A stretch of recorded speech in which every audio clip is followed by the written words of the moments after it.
हाँ जी। यस बच्चों, कैसे हो आप सब? I hope you are doing well. I am doing absolutely great. And स्वागत है आपका in the very next revision lecture of the unit 4 of the Indian contract act. अब इंडियन कॉन्ट्रैक्ट एक्ट का हमने जो लास्ट 3 यूनिट है, तीनों के तीनों यूनिट्स को रिवाइज कर लिया है। आज के लेक्चर में हम लोग जो यूनिट नंबर 4 है, that is performance of the contract, उसको अगले 1 से 1.5 घंटे में पूरे यूनिट को रिवाइज कर लेंगे। रिवीजन लेक्चर स्टार्ट करने से पहले इतना कह देना चाहूँगा कि ये जो रिवीजन लेक्चर है, इसका पर्पस है आपको सारे कॉन्सेप्ट्स को रिवाइज करवाना। And this lecture can not be used as a substitute कि अगर आप फर्स्ट टाइम पढ़ रहे हो तो, बिकॉज इस रिवीजन लेक्चर में जो पेस होती है that is comparatively 5 times faster than जिस स्पीड पे हम लोग नॉर्मली पढ़ते हैं। तो ठीक है, फिर without wasting any further time let us start with the revision lecture of unit number 4, that is performance of the contract. अब unit number 1, unit number 2, unit number 3 में तो हमने कॉन्ट्रैक्ट से रिलेटेड सारी चीजें देख ली। यूनिट नंबर 3 के and में आने तक हमको कॉन्ट्रैक्ट में किस किस को एंटर होना चाहिए, कैसे एंटर होना चाहिए, ऑफर क्या होता है, एक्सेप्टेंस क्या होता है, सारी की सारी चीजें पता चल गई थी।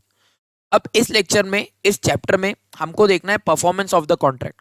अब परफॉर्मेंस ऑफ द कॉन्ट्रैक्ट अलग से क्यों? बिकॉज हमने देखा था every contract contains a set of reciprocal promises. Her contract में कितने प्रॉमिस होंगे? 2 प्रॉमिस होंगे। एक होगा प्रॉमिस नंबर 1, एक होगा प्रॉमिस नंबर 2। अब बेटा, प्रॉमिस करना अलग बात है, वादा करना अलग बात है, लेकिन वादे को निभाना भी तो पड़ेगा। हमने जो कॉन्ट्रैक्ट देखा था, कौन सा वाला देखा था? भावेश एंड केशव के बीच में। केशव ने प्रॉमिस किया था भावेश को कि मैं तुझे क्या करूंगा? कार बेचूंगा, कि मैं तुझे कार बेचूंगा। एंड जो भावेश था, भावेश ने प्रॉमिस किया था केशव को कि मैं तुझे क्या करूंगा? कार के बदले में 4 लाख रुपए दूंगा। अब इन दोनों पार्टीज ने कॉन्ट्रैक्ट में कब एंटर किया? मान लीजिए इन पार्टीज ने कॉन्ट्रैक्ट में एंटर किया ऑन 25 सितंबर 2022। कब कॉन्ट्रैक्ट में एंटर किया? On 25 September 2022। एंड इन लोगों ने एक डेट डिसाइड करी थी, दैट इज द 30 सितंबर 2022, कि इस दिन हम कॉन्ट्रैक्ट को एक्चुअली परफॉर्म करेंगे। बिकॉज बेटा, वादा करना एंड एक्चुअली में कॉन्ट्रैक्ट को परफॉर्म करना is all together another thing. तो इस यूनिट में जब आप एक्चुअल परफॉर्मेंस करोगे, एक्चुअल परफॉर्मेंस से रिलेटेड क्या क्या प्रोविजंस होंगे, एक्चुअल परफॉर्मेंस कब कंप्लीट माना जाएगा, उससे रिलेटेड सारे के सारे प्रोविजंस हमको इस यूनिट में पढ़ने हैं। सबसे पहले हम लोग पढ़ेंगे बेटा section number 37, that is obligation of parties to contract. हमने क्या देखा था? The parties to the contract must perform और offer to perform their promises unless it has been dispensed by the Indian contract Act और any other law. हमने क्या देखा था? हर पार्टी को अपना उन्होंने जो क्या किया है, प्रॉमिस किया है। बिकॉज आ जाओ इस एग्जाम्पल में, जो प्रॉमिस नंबर 1 था उसमें प्रॉमिसर कौन था? केशव। प्रॉमिसी कौन था? भावेश। उसी के अगेंस्ट में जो प्रॉमिस नंबर 2 था 4 लाख रुपए देने का, उसमें प्रॉमिसर कौन था? भावेश। प्रॉमिसी कौन था? केशव। तो दोनों पार्टीज को अपना क्या करना पड़ेगा? ऑब्लिगेशन जो है, अपना जो प्रॉमिस है उसको क्या करना पड़ेगा? परफॉर्म करना पड़ेगा। अब सेक्शन 37 बोल रहा है या तो उनको उस डेट पर परफॉर्म करना पड़ेगा, या तो उनको ऑफर टू परफॉर्म करना पड़ेगा, या तो उन्हें ऑफर टू परफॉर्म करना पड़ेगा। अब ऑफर टू परफॉर्म से रिलेटेड एक बहुत बढ़िया केस हमने क्लास में देखा था। अब क्लास के स्टूडेंट्स कैसे देना? ये कौन हूं? ये हूं मैं। ये कौन है? ये हमारा क्लास का ही एग्जाम्पल है, ये हूं मैं। अब मैं क्या करता बेटा? मैं हर दिन मंडे हो, ट्यूसडे हो, फ्राइडे हो, सैटरडे हो, संडे हो, हर दिन मैं आपकी क्लास लेने क्लास में आ जाया करता। अब बच्चे क्या बोलते हैं? यार मंडे टू सैटरडे तक का तो ठीक है, ये सर ना संडे के दिन भी क्लास ले रहे हैं। बच्चे भी बहुत गुस्से में हो गए। अब बच्चों को डर था कि अगर हम क्लास में ना आए तो सर ने बोला हम सर घर पे कॉल करेंगे, तो हम क्लास में तो आएंगे, एक काम करते हैं सर का ही क्लास में आना मुश्किल कर देते हैं। हम काम करते हैं, सर का ही काम क्लास में आना मुश्किल कर देते हैं। अब आपने मेरा क्लास में आना मुश्किल कैसा किया? सबसे पहले तो आपने ये चीज करी, सबसे पहले आप क्या चीज करने लगे? जैसे ही मैं अपने घर से नहा धो के निकलूं, जैसे ही मैं आपके घर से नहा धो के निकलूं, आप क्या किया करते थे? वो जो होली की थैलियां नहीं होती है, पन्निया कलर वाली थैलियां, क्लास में कुछ बच्चे गोबर वाली भी कहते थे, वो तो जैसी जिसकी सोच, आप लोग वो मेरे ऊपर धड़ाधड़ फेंकने लगे। आप तो वो मेरे ऊपर फेंकने लगे ताकि मैं अपने प्रॉमिस को परफॉर्म ना कर पाऊं। सेकंड, आप क्या करते थे? आप शिवाजी पुतले के चौक पर खड़े हो जाया करते थे एंड आप मुझे बोलते थे इधर से आगे आना नहीं। अगर आपको इधर से आगे आना है तो हम आपकी गाड़ी को क्या करेंगे, पंक्चर कर देंगे या हम आपकी गाड़ी को जला देंगे। बच्चे ऐसे लाइन बना के खड़े हो जाते कि इससे आगे जाने देंगे नहीं, अगर क्लास लेने जाना है तो हमारी लाश के ऊपर से होके जाना पड़ेगा। तीसरा, और बच्चे क्या कर देते, जो क्लास की चाबी हुआ करती, जो क्लास की चाबी हुआ करती, क्लास की चाबी छुपा दिया करते। अब ये चीज एक दिन नहीं चली, ये चीज पूरा का पूरा महीना, पूरे के पूरे 2 महीने चली। अब 2 महीने खत्म हो गए, आपकी एग्जाम आ गई। अब आपकी एग्जाम आ गई, आप एग्जाम देने गए, एग्जाम कैसी गई होगी वो तो आपको ही पता है। फिर हम लोगों ने आपसे डिमांड किया कि यार फीस पे करो। आपने क्या बोला, अरे कॉन्ट्रैक्ट क्या हुआ था, सर क्लासेस प्रोवाइड करेंगे, हम आपको फीस देंगे। सर ने तो क्लासेस प्रोवाइड करी नहीं, सर तो क्लास तक पहुंचे ही नहीं, सर ने तो हमको पढ़ाया ही नहीं। लेकिन इंडियन कॉन्ट्रैक्ट एक्ट क्या कहता है, इंडियन कॉन्ट्रैक्ट एक्ट कहता है दोनों ऑब्लिगेशन, दोनों पार्टीज का ऑब्लिगेशन है या तो कॉन्ट्रैक्ट को परफॉर्म करना या तो ऑफर टू परफॉर्म करना। क्या मैं रोज घर से नहा धो के क्लास लेने के लिए निकलता था? हाँ। क्या मैं रेडी था उसी टाइम पर क्लास लेने के लिए? हाँ। लेकिन I was offering you to perform, लेकिन you are not allowing me to perform my act. तो परफॉर्म करना as well as offer to perform करना दोनों को वैलिड माना जाएगा क्या? यस। अब कब तक आपको परफॉर्म करना पड़ेगा? जब तक आपको डिस्पेंस नहीं किया गया under the Indian contract act या अंडर एनी अदर लॉ, या under any other law. Now let us take an example. चलो ठीक है, अब क्या हो जाती है, हमने देखा कि पार्टीज टू द कॉन्ट्रैक्ट को अपना ऑफर परफॉर्म करना पड़ेगा, लेकिन in case of death of the promisor. अब मैंने आपको क्या कहा, हम लोगों ने कॉन्ट्रैक्ट किया कि मैं आपको लॉ की क्लासेस प्रोवाइड करूंगा। अब मैं लॉ की क्लासेस प्रोवाइड करने के लिए पुणे से निकला अपने होम टाउन के लिए, पुणे से मैं निकला अपने होम टाउन के लिए, एंड रास्ते में बस का भयानक एक्सीडेंट हो जाता है, एंड अनफॉर्चुनेटली मेरी क्या हो जाती है, डेथ हो जाती है। एंड अनफॉर्चुनेटली मेरी क्या हो जाती है, डेथ हो जाती है। अब इस केस में क्या बोला है, दो एग्जाम्पल लेंगे। सबसे पहला तो हमने जो एग्जाम्पल लिया था कौन सा बेटा, वो धमाल वाला एग्जाम्पल दिखा देता हूँ ना। लेट मी चेक, अगर यूट्यूब चल रहा होगा तो, अगर यूट्यूब चल रहा होगा एंड आपको अगर आवाज आ रही होगी तो हम लोग एक धमाल वाला लेंगे ना, धमाल हॉर्स पेंटिंग सीन। हाँ यही यही बेटा, यही यही यही यही यही यही।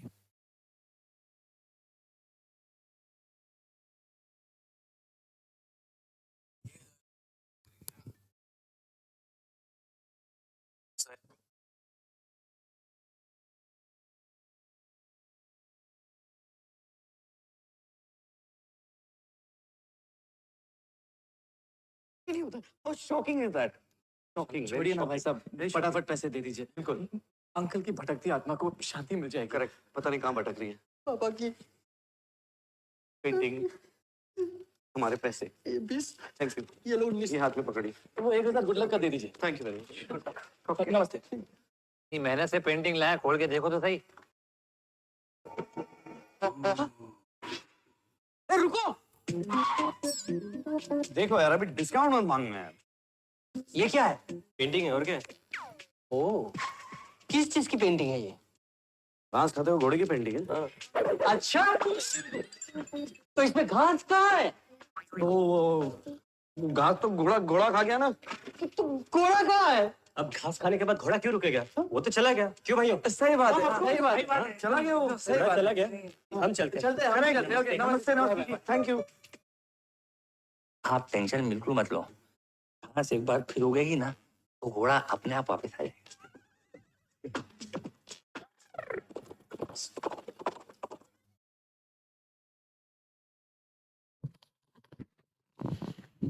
ठीक है, तो अभी ये एग्जाम्पल हमने देखा, क्यों, ध्यान से सुनेंगे।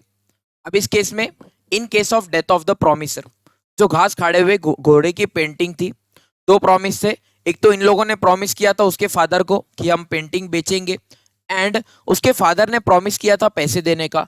अब अगर उसके फादर की डेथ हो जाए तो नीचे क्या लिखा हुआ है, his legal representatives are bound to perform. क्या वो पेंटिंग उनके बेटों को खरीदनी पड़ी? हाँ। क्या उसके बेटे को जो बैलेंस अमाउंट थे वो पैसे देने पड़े? हाँ। तो in case of death of the promisor, अगर कोई कॉन्ट्रैक्ट है तो उसके लीगल रिप्रेजेंटेटिव्स को उनके बिहाफ पे कॉन्ट्रैक्ट परफॉर्म करना पड़ेगा। लेकिन लेकिन लेकिन क्या बोला हुआ है, अगर पर्सनल नेचर के कॉन्ट्रैक्ट्स है। अब let us take an example, मेरी डेथ हो जाती है बस में आते आते, लेकिन आपको तो पढ़ना मुझसे ही था। आपने बोला सर की जगह पे कोई और भी आ जाए, हमको किसी से नहीं पढ़ना, हमको तो सिर्फ और सिर्फ मोहित सर से पढ़ना है। अब ये क्या है बेटा, पर्सनल नेचर का कॉन्ट्रैक्ट है। अब इस केस में मेरा कोई लीगल रिप्रेजेंटेटिव अगर होता, अब इस केस में अगर मेरा कोई लीगल रिप्रेजेंटेटिव होता, अभी तो नहीं है, अगर कोई होता तो क्या छोटा सा बच्चा आपको आके पढ़ा पाता? नहीं पढ़ा पाता। तो unless a contrary intention appears, personal nature के कॉन्ट्रैक्ट में आप लीगल रिप्रेजेंटेटिव से परफॉर्म नहीं कर पाते। परफॉर्म मतलब where a party to the contract has done where he has undertaken to do और फुलफिल्ड देयर ऑब्लिगेशन। परफॉर्म मतलब एक्चुअली में वो काम करना। Offer to perform also known as attempted performance, also known as tender of performance. क्या बोला जाता है कि परफॉर्म करने की कोशिश करना, परफॉर्म करने की कोशिश करना। अब effect of the refusal to accept the offer of performance क्या है? क्या मैं आपको ऑफर किया करता रोज मेरे क्लासेस के लिए? हाँ। क्या मैं रोज नहा धो के घर से निकला करता? हाँ। लेकिन आप लोग मेरा प्रॉमिस परफॉर्म करने मुझे देते क्या? नहीं। मतलब आप रिफ्यूज किया करते मेरे परफॉर्मेंस को एक्सेप्ट करना, मतलब आप रिफ्यूज किया करते मेरे परफॉर्मेंस को एक्सेप्ट करना। क्या बोला है? The promiser that is Mohit sir is not responsible and may not lose any rights against the contract. मतलब अगर मैं रोज क्लास लेने आता एंड आप लोग मुझे क्लास लेने नहीं देते तो at the end of 2 months क्या मैं आपसे फीस मांग सकता हूं? हाँ, मैं फीस मांग सकता हूं, बिकॉज देखिए ना, promiser that is Mohit sir does not lose any rights. मतलब मेरे पास जो राइट्स थे पैसे रिकवर करने के वो इंटैक्ट रहेंगे, लेकिन उसके लिए कुछ कंडीशन सेटिस्फाइड होनी चाहिए। सबसे पहला क्या है? It must be unconditional. It must be unconditional मतलब जब मैं आपको सर्विसेज परफॉर्म कर रहा हूं तो उसमें कुछ बाद में मैंने कंडीशंस अटैच करनी नहीं चाहिए। तीसरी, it must be made at a proper time and place. मतलब मैंने आपको क्या बोला? अगले 2 महीने में अपनी क्लासेस चलेंगी। अब मैं आपको क्लास के लिए किधर बुला रहा हूं बेटा? एक तो मैं बोल रहा हूं क्लास में नहीं पढ़ेंगे, पार्किंग में बैठ के पढ़ेंगे। प्रॉपर प्लेस है क्या? नहीं। दूसरा मैं बोल रहा हूं बेटा सुबह की अपने 3 बजे क्लास रहने वाली है, एंड मैं बोल रहा हूं यार मैं तो परफॉर्म करने के लिए तैयार था, आपने मुझे परफॉर्म करने ही नहीं दिया। अरे टाइम भी प्रॉपर होना चाहिए, प्लेस भी प्रॉपर होना चाहिए। And the next thing is, अगर आपका ऑफर टू डिलीवर समथिंग है तो जो पार्टी उसको एक्सेप्ट कर रही है उसको रीजनेबल अपॉर्चुनिटी गिवन होनी चाहिए कि वो उस चीज को एग्जामिन कर सके, चेक कर सके। ठीक है। देन क्या बोला है? Effect of refusal of a party to perform the contract wholly, the promise may be put to an end to the contract unless he has signified by words or conduct his willingness to continue. If the promisee does so, put an end to the contract subsequently, claim damages as a result of breach. In short क्या बोला है? अगर मैं अपना जो offer था, अगर मैं अपना ऑफर परफॉर्म करने से मना कर रहा हूं, अगर मैं अपना जो ऑफर था, मैं जो अपना प्रॉमिस था, मैं अपने प्रॉमिस को पूरा करने से मना कर रहा हूं, तो उस केस में क्या बोला है? It depends upon the another party.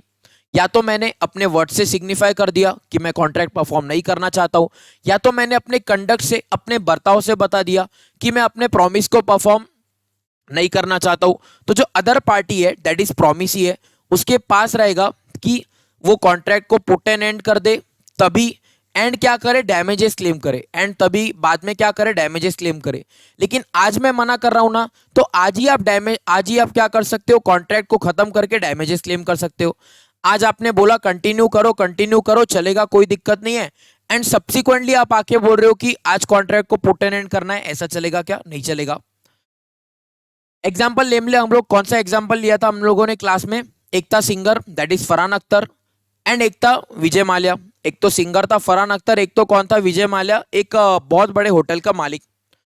अब फरहान अख्तर एंड विजय माल्या के बीच में कॉन्ट्रैक्ट हुआ था कि फरहान अख्तर विजय माल्या के होटल में एवरी वीकेंड 2 रात गाएगा, दैट इज एवरी वीकेंड के सैटरडे एंड एवरी वीकेंड के संडे गाना गाएगा for the next 2 months. And contract दिया गया था कि उसके बदले में जो मिस्टर माल्या है वो 10,000 रुपीज पर नाइट का पे करेंगे। कितना पे करेंगे? 10,000 रुपीज पर नाइट का। क्या first week Saturday Sunday mister X ने गाया? यस। क्या सेकेंड वीक गाया? यस। एंड तीसरे वीक से मिस्टर एक्स ने गाया क्या? नहीं। तीसरे वीक से फरहान अख्तर ने गाना गाया क्या? नहीं। अब इस केस में क्या बोला है? इस केस में जो मिस्टर माल्या है, दैट इज हमारे बुक के एग्जांपल में मिस्टर वाई है, उनके पास एक राइट आ जाता है कि वो completely put an end to the contract कर सकते हैं। मतलब वो बोलेंगे ठीक है, आगे से आपको गाने की जरूरत नहीं है, कंप्लीटली कॉन्ट्रैक्ट को एंड कर दो। लेकिन अगर मान लो फरहान अख्तर की कुछ इमरजेंसी थी एंड विजय माल्या वो इमरजेंसी को समझ गए, तो विजय माल्या बोल सकते हैं कोई दिक्कत नहीं है, 1 हफ्ता अभी कम गाया ना, तो 1 हफ्ता आगे जाके ज्यादा गा लेना। क्या मिस्टर माल्या ऐसा बोल सकते हैं? जरूर बोल सकते हैं। एंड मान लो कि मिस्टर माल्या क्या कर रहे हैं, 2 हफ्ते गाने के बाद कॉन्ट्रैक्ट को खत्म करना चाहते हैं। तो क्या जो 2 महीने से रिलेटेड पैसे हैं, क्या वो 2 महीने से रिलेटेड पैसे मिस्टर फरहान अख्तर मिस्टर माल्या से क्लेम कर सकते हैं? जरूर क्लेम कर सकते हैं। Then by whom the promise is to be perform. Sir by default है, एक है प्रॉमिसर एक है प्रॉमिसी। तो बाय डिफॉल्ट प्रॉमिस परफॉर्म किसको करना पड़ेगा? Sir generally the promise is to be perform by the promisor himself. मैंने आपको प्रॉमिस किया है लॉ की क्लासेस पढ़ाने का, तो मैं ही पढ़ाऊंगा ना। क्या मेरा कोई दोस्त आपको पढ़ा दे चलेगा? नहीं। लेकिन इट इज कौन सा काम है? It is based upon the natural skill and intelligence, तो मुझे ही करना पड़ेगा। लेकिन मैंने आपको एग्जांपल दिया था। अब मेरा पुणे में एक ऑफिस है, मेरा पुणे में एक ऑफिस है। अब आपको ना मेरी बुक है जो अकाउंट्स की बुक, हिसाब किताब, आपको उस बुक को परचेस करना था। अब आप उस बुक को परचेस करने ऑफिस में गए। ऑफिस में मैं नहीं था, मैं कहीं बाहर था, एंड ऑफिस में मेरा स्टाफ था। क्या मेरा स्टाफ मेरे बिहाफ पे आपको बुक सेल कर सकता है? जरूर कर सकता है, because my staff is acting as an agent. मैंने आपसे पैसे ले लिए, मैंने बोला आकर आप बुक मुझसे लेकर चले जाना। ऑफिस में था नहीं, मेरे स्टाफ ने आपको बुक दे दिया। मतलब परफॉर्म किसने करना चाहिए था बुक देने का काम? मुझे। किसने परफॉर्म किया? मेरे एजेंट ने। चलेगा क्या? जरूर चलेगा। आपको बुक चाहिए थी ना, क्या आपको बुक मिल गई? हाँ, तो मेरा एजेंट भी परफॉर्म कर सकता है। एंड ये चीज हमने देख ली। अगर मेरी डेथ हो जाए तो कौन परफॉर्म करेगा? मेरा लीगल रिप्रेजेंटेटिव। लेकिन मेरा लीगल रिप्रेजेंटेटिव परफॉर्म तो करेगा, पर्सनल नेचर के कॉन्ट्रैक्ट्स हो गए तो परफॉर्म कर पाएगा क्या? नहीं। एंड हमने और एक चीज देखी कि लीगल रिप्रेजेंटेटिव्स की लाइबिलिटी तो होगी कि वो अपने पापा के बिहाफ पे कॉन्ट्रैक्ट्स फुलफिल करे, लेकिन जो लाइबिलिटी उसकी रहेगी ना will be limited to the extent of assets received. Let us take an example. पापा अपने बेटे के लिए असेट्स कितने छोड़कर गए? 80 लाख रुपीस के। पापा अपने बेटे के लिए असेट्स कितने छोड़कर गए? 80 लाख रुपीस। एंड पापा मरने से पहले उन्होंने एक पेंटिंग खरीदी थी। बहुत शौक था बेटा पेंटिंग का। मरने से पहले एक पेंटिंग खरीद के गई, लेकिन अभी तक पेमेंट नहीं किया। उसका कितना है? 1 करोड़ रुपए। Now comes the example. क्या legal representatives bound to perform होंगे? हाँ, बाउंड टू परफॉर्म होंगे। लेकिन लीगल रिप्रेजेंटेटिव्स मैक्सिमम कितना पैसा देने के लिए लायबल होंगे? 80 लाख रुपीस। अब अगर सामने वाला पर्सन 80 लाख रुपीस में भी एग्री कर जाए कि अच्छा है, फिर तो कोई दिक्कत नहीं है। लेकिन अगर सामने वाला पर्सन 80 लाख रुपीस में एग्री नहीं कर रहा, तो बोल सकते हैं उसको पेंटिंग वापस लेके जाओ। मतलब इन शॉर्ट क्या बोला हुआ है? Legal representatives are bound to perform. लेकिन क्या जो सामने वाला प्रॉमिस है वो ऐसा बोल सकता है 80 लाख पापा के दो, 20 लाख अपने खुद के दो? नहीं। लीगल रिप्रेजेंटेटिव लायबल रहेगा, लेकिन कितनी उसकी लायबल रहेगी? मैक्सिमम जितने पापा उसके लिए असेट्स छोड़ के गए, मैक्सिमम लीगल रिप्रेजेंटेटिव की लायबिलिटी उतनी ही होगी। ठीक है, अभी हमने देखा कि कॉन्ट्रैक्ट परफॉर्म किसको करना चाहिए। लेकिन अभी हम लोग देखेंगे प्रोविजन बेटा थर्ड पर्सन से रिलेटेड। थर्ड पर्सन से रिलेटेड क्या बोला हुआ है? Where a promisee accepts the performance from a third person, he cannot it enforce it afterwards against the promisor that the promisor had discharged. हम लोगों ने क्लास में कौन सा एग्जांपल लिया था? वही एग्जांपल को डिस्कस करेंगे। एक है बेटा कौन? एक है ओम। एक है कौन है बेटा? ओम। अब ओम ने लोगों से ले रखी थी उधारी कितनी? 20,000 रुपए की। ओम ने लोगों से उधारी ले रखी थी 20,000 रुपए की। अब वो लोग ओम से पैसे मांगने आए क्लास में, एंड उन्होंने बोला ओम को बोला पैसे दे, नहीं तो हम तुझे क्या करेंगे? फटके देंगे। अब मैंने बोला यार ये लोग क्लास में आएंगे मारपीट करेंगे, मेरा स्टूडेंट है, अच्छा नहीं लगता। मैंने उन लोगों को बोला ये लो 20,000 रुपए मैं दे देता हूँ, ये लो 20,000 रुपए मैं दे देता हूँ। अब बताओ, जो कॉन्ट्रैक्ट हुआ था बिटवीन ओम एंड वो पर्सन जिन्होंने ओम को लोन दिया था, पार्टीज टू द कॉन्ट्रैक्ट कौन थे? ओम एंड वो थर्ड पर्सन। लेकिन ओम के बिहाफ पे इस कॉन्ट्रैक्ट को परफॉर्म किसने किया? मैंने। अब अगर मैंने आज ओम के बिहाफ पे पैसे दे दिए, तो क्या वो लोग फिर से आके ओम से पैसे मांग सकते हैं क्या, कि ऐसा बोल के कि कॉन्ट्रैक्ट को आपको ही परफॉर्म करना चाहिए था? नहीं।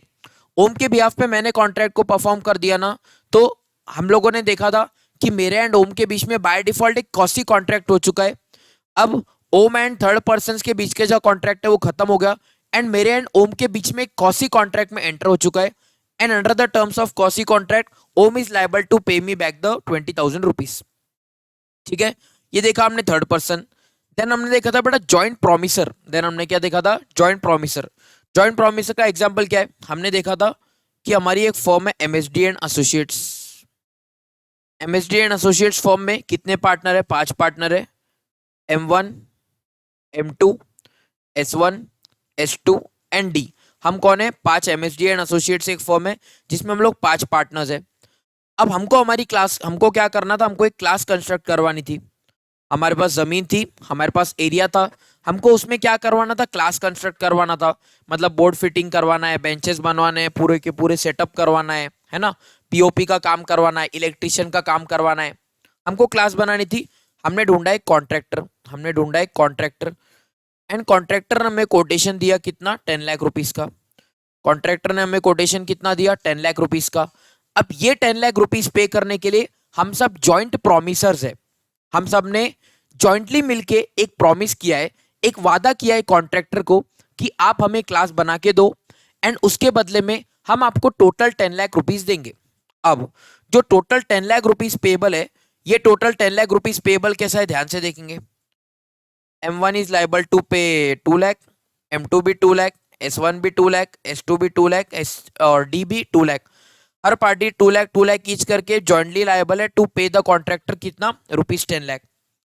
अब पहला क्या बोला है, all the persons are jointly liable. लेकिन अगर इसमें से किसी जॉइंट प्रोमिसर की डेथ हो जाए, let us take an example, अगर M1 की डेथ हो जाती है, तो इस केस में M1 को अपना शेयर पे करना पड़ेगा क्या, हाँ। अब अगर M1 की डेथ हो जा रही है तो M1 का जो 2 लाख रुपए की लाइबिलिटी है वो कौन पे करेगा, M1 का लीगल रिप्रेजेंटेटिव। वो कौन पे करेगा, M1 का legal representative will be bound to pay. ठीक है, अब इसी के कंटिन्यूएशन में नीचे प्रोविजन है, लेकिन यहीं पर डिस्कस कर लेंगे। लीगल रिप्रेजेंटेटिव को पे करना पड़ेगा, लेकिन हमने देखा था legal representative is bound to pay the liability, लेकिन कितना, maximum to the extent of assets.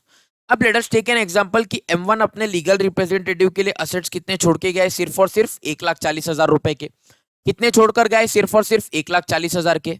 अब M1 की लाइबिलिटी बनती थी 2 लाख, उसके लीगल रिप्रेजेंटेटिव्स मैक्सिमम कितना पे करने के लिए लायबल रहेंगे, 140। मतलब 60,000 का क्या हो गया बेटा, शॉर्टफॉल हो गया। मतलब 60,000 का क्या हो गया, शॉर्टफॉल हो गया। अब कॉन्ट्रैक्ट एक्ट क्या बोलता है, ये जो शॉर्टफॉल है ना 60,000 रुपीज का, this is to be borne equally by other joint promisors. मतलब 60,000 अगर इक्वली बेयर करना है तो ₹15,000 ईच, ₹15,000 ईच। मतलब जो प्रॉमिसी है उसको तो टोटल 10 लाख रुपए ही जाने हैं। 10 लाख रुपए में से M1 कितने दे रहा है, 140। M2, S1, S2 and D, ये 4 लोग कितना पे करेंगे, अपना 2 लाख तो पे करेंगे ही। अपने 2 लाख के साथ ओवर एंड अबाउट जो मेरा शॉर्टफॉल है दैट इज 15,000 वो पे करेंगे। मतलब सारे लोग इंडिविजुअली कितना पे करेंगे, 2,15,000 रुपीज। ठीक है, देन हमने बुक में एक देखा, there is some difference between succession and assignment. अब सबसे पहले टर्म समझेंगे, सक्सेशन क्या होता है, असाइनमेंट क्या होता है। अब मान लो कि मेरी डेथ हो जा रही है, मान लो कि मेरी डेथ हो जाती है, तो जो बिफोर द डेथ में कॉन्ट्रैक्ट में एंटर करके गया हूं लेकिन मैंने उसको परफॉर्म नहीं किया। एग्जाम्पल कौन सा देखा था, वो घास खाते हुए घोड़े की पेंटिंग। उसके पापा कॉन्ट्रैक्ट में एंटर करके गए, लेकिन जो उनका ऑब्लिगेशन था दैट इज पैसे पे करना, क्या वो पे करके गए क्या, नहीं।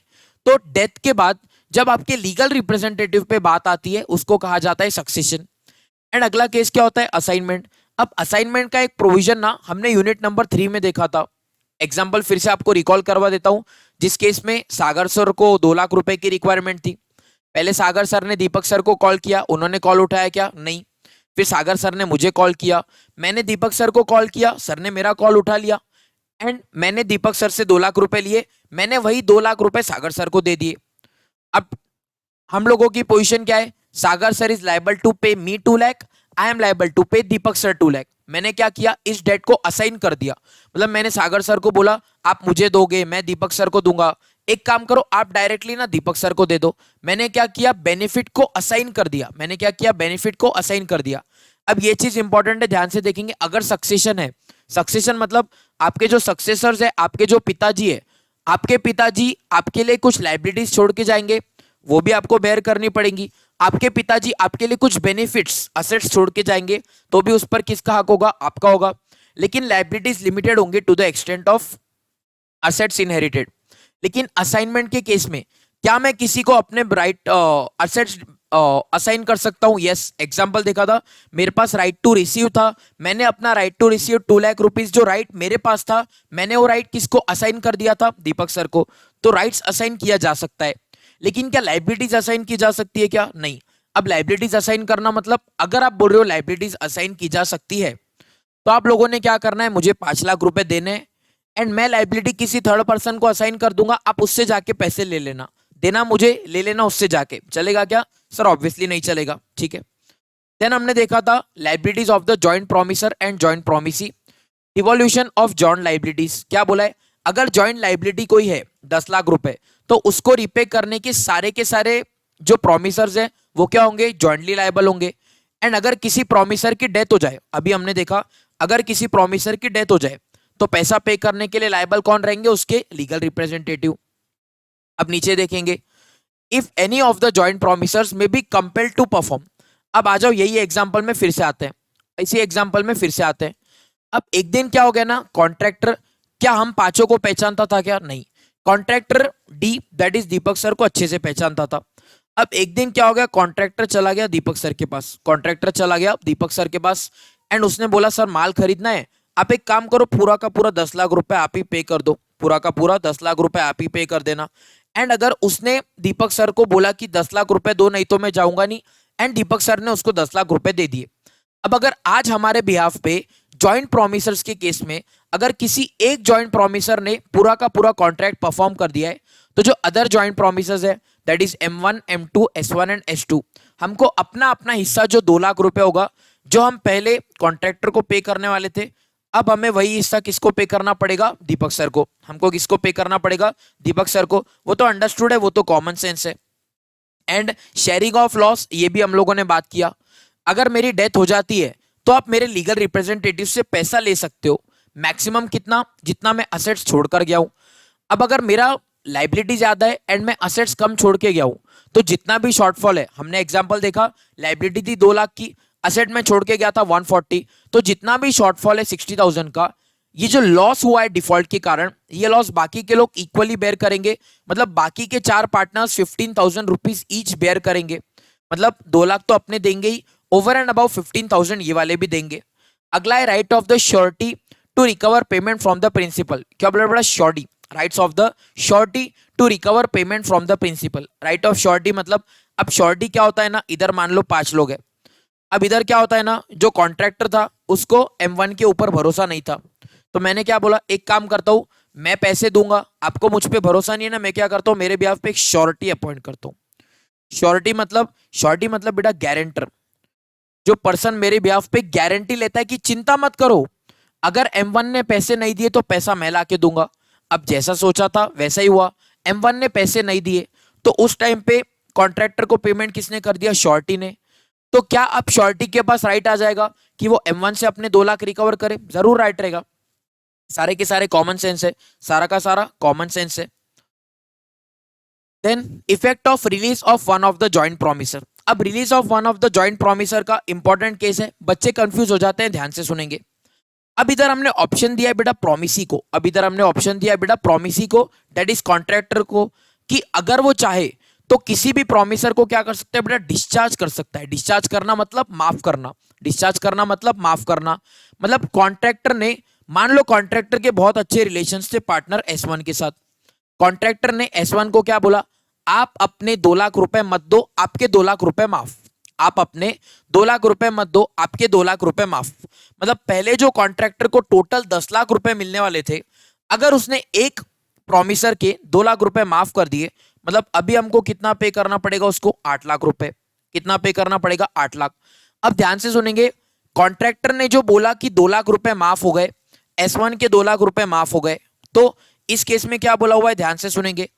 अगर जो प्रोमिसी है, रिलीज ऑफ वन और मोर जॉइंट प्रोमिसर्स बाय द प्रोमिसी, क्या प्रोमिसी चाहे, क्या कॉन्ट्रैक्टर किसी जॉइंट प्रोमिसर को रिलीज कर सकता है, बोल सकता है आप अपने पैसे नहीं देना, बोल सकता है, चलेगा।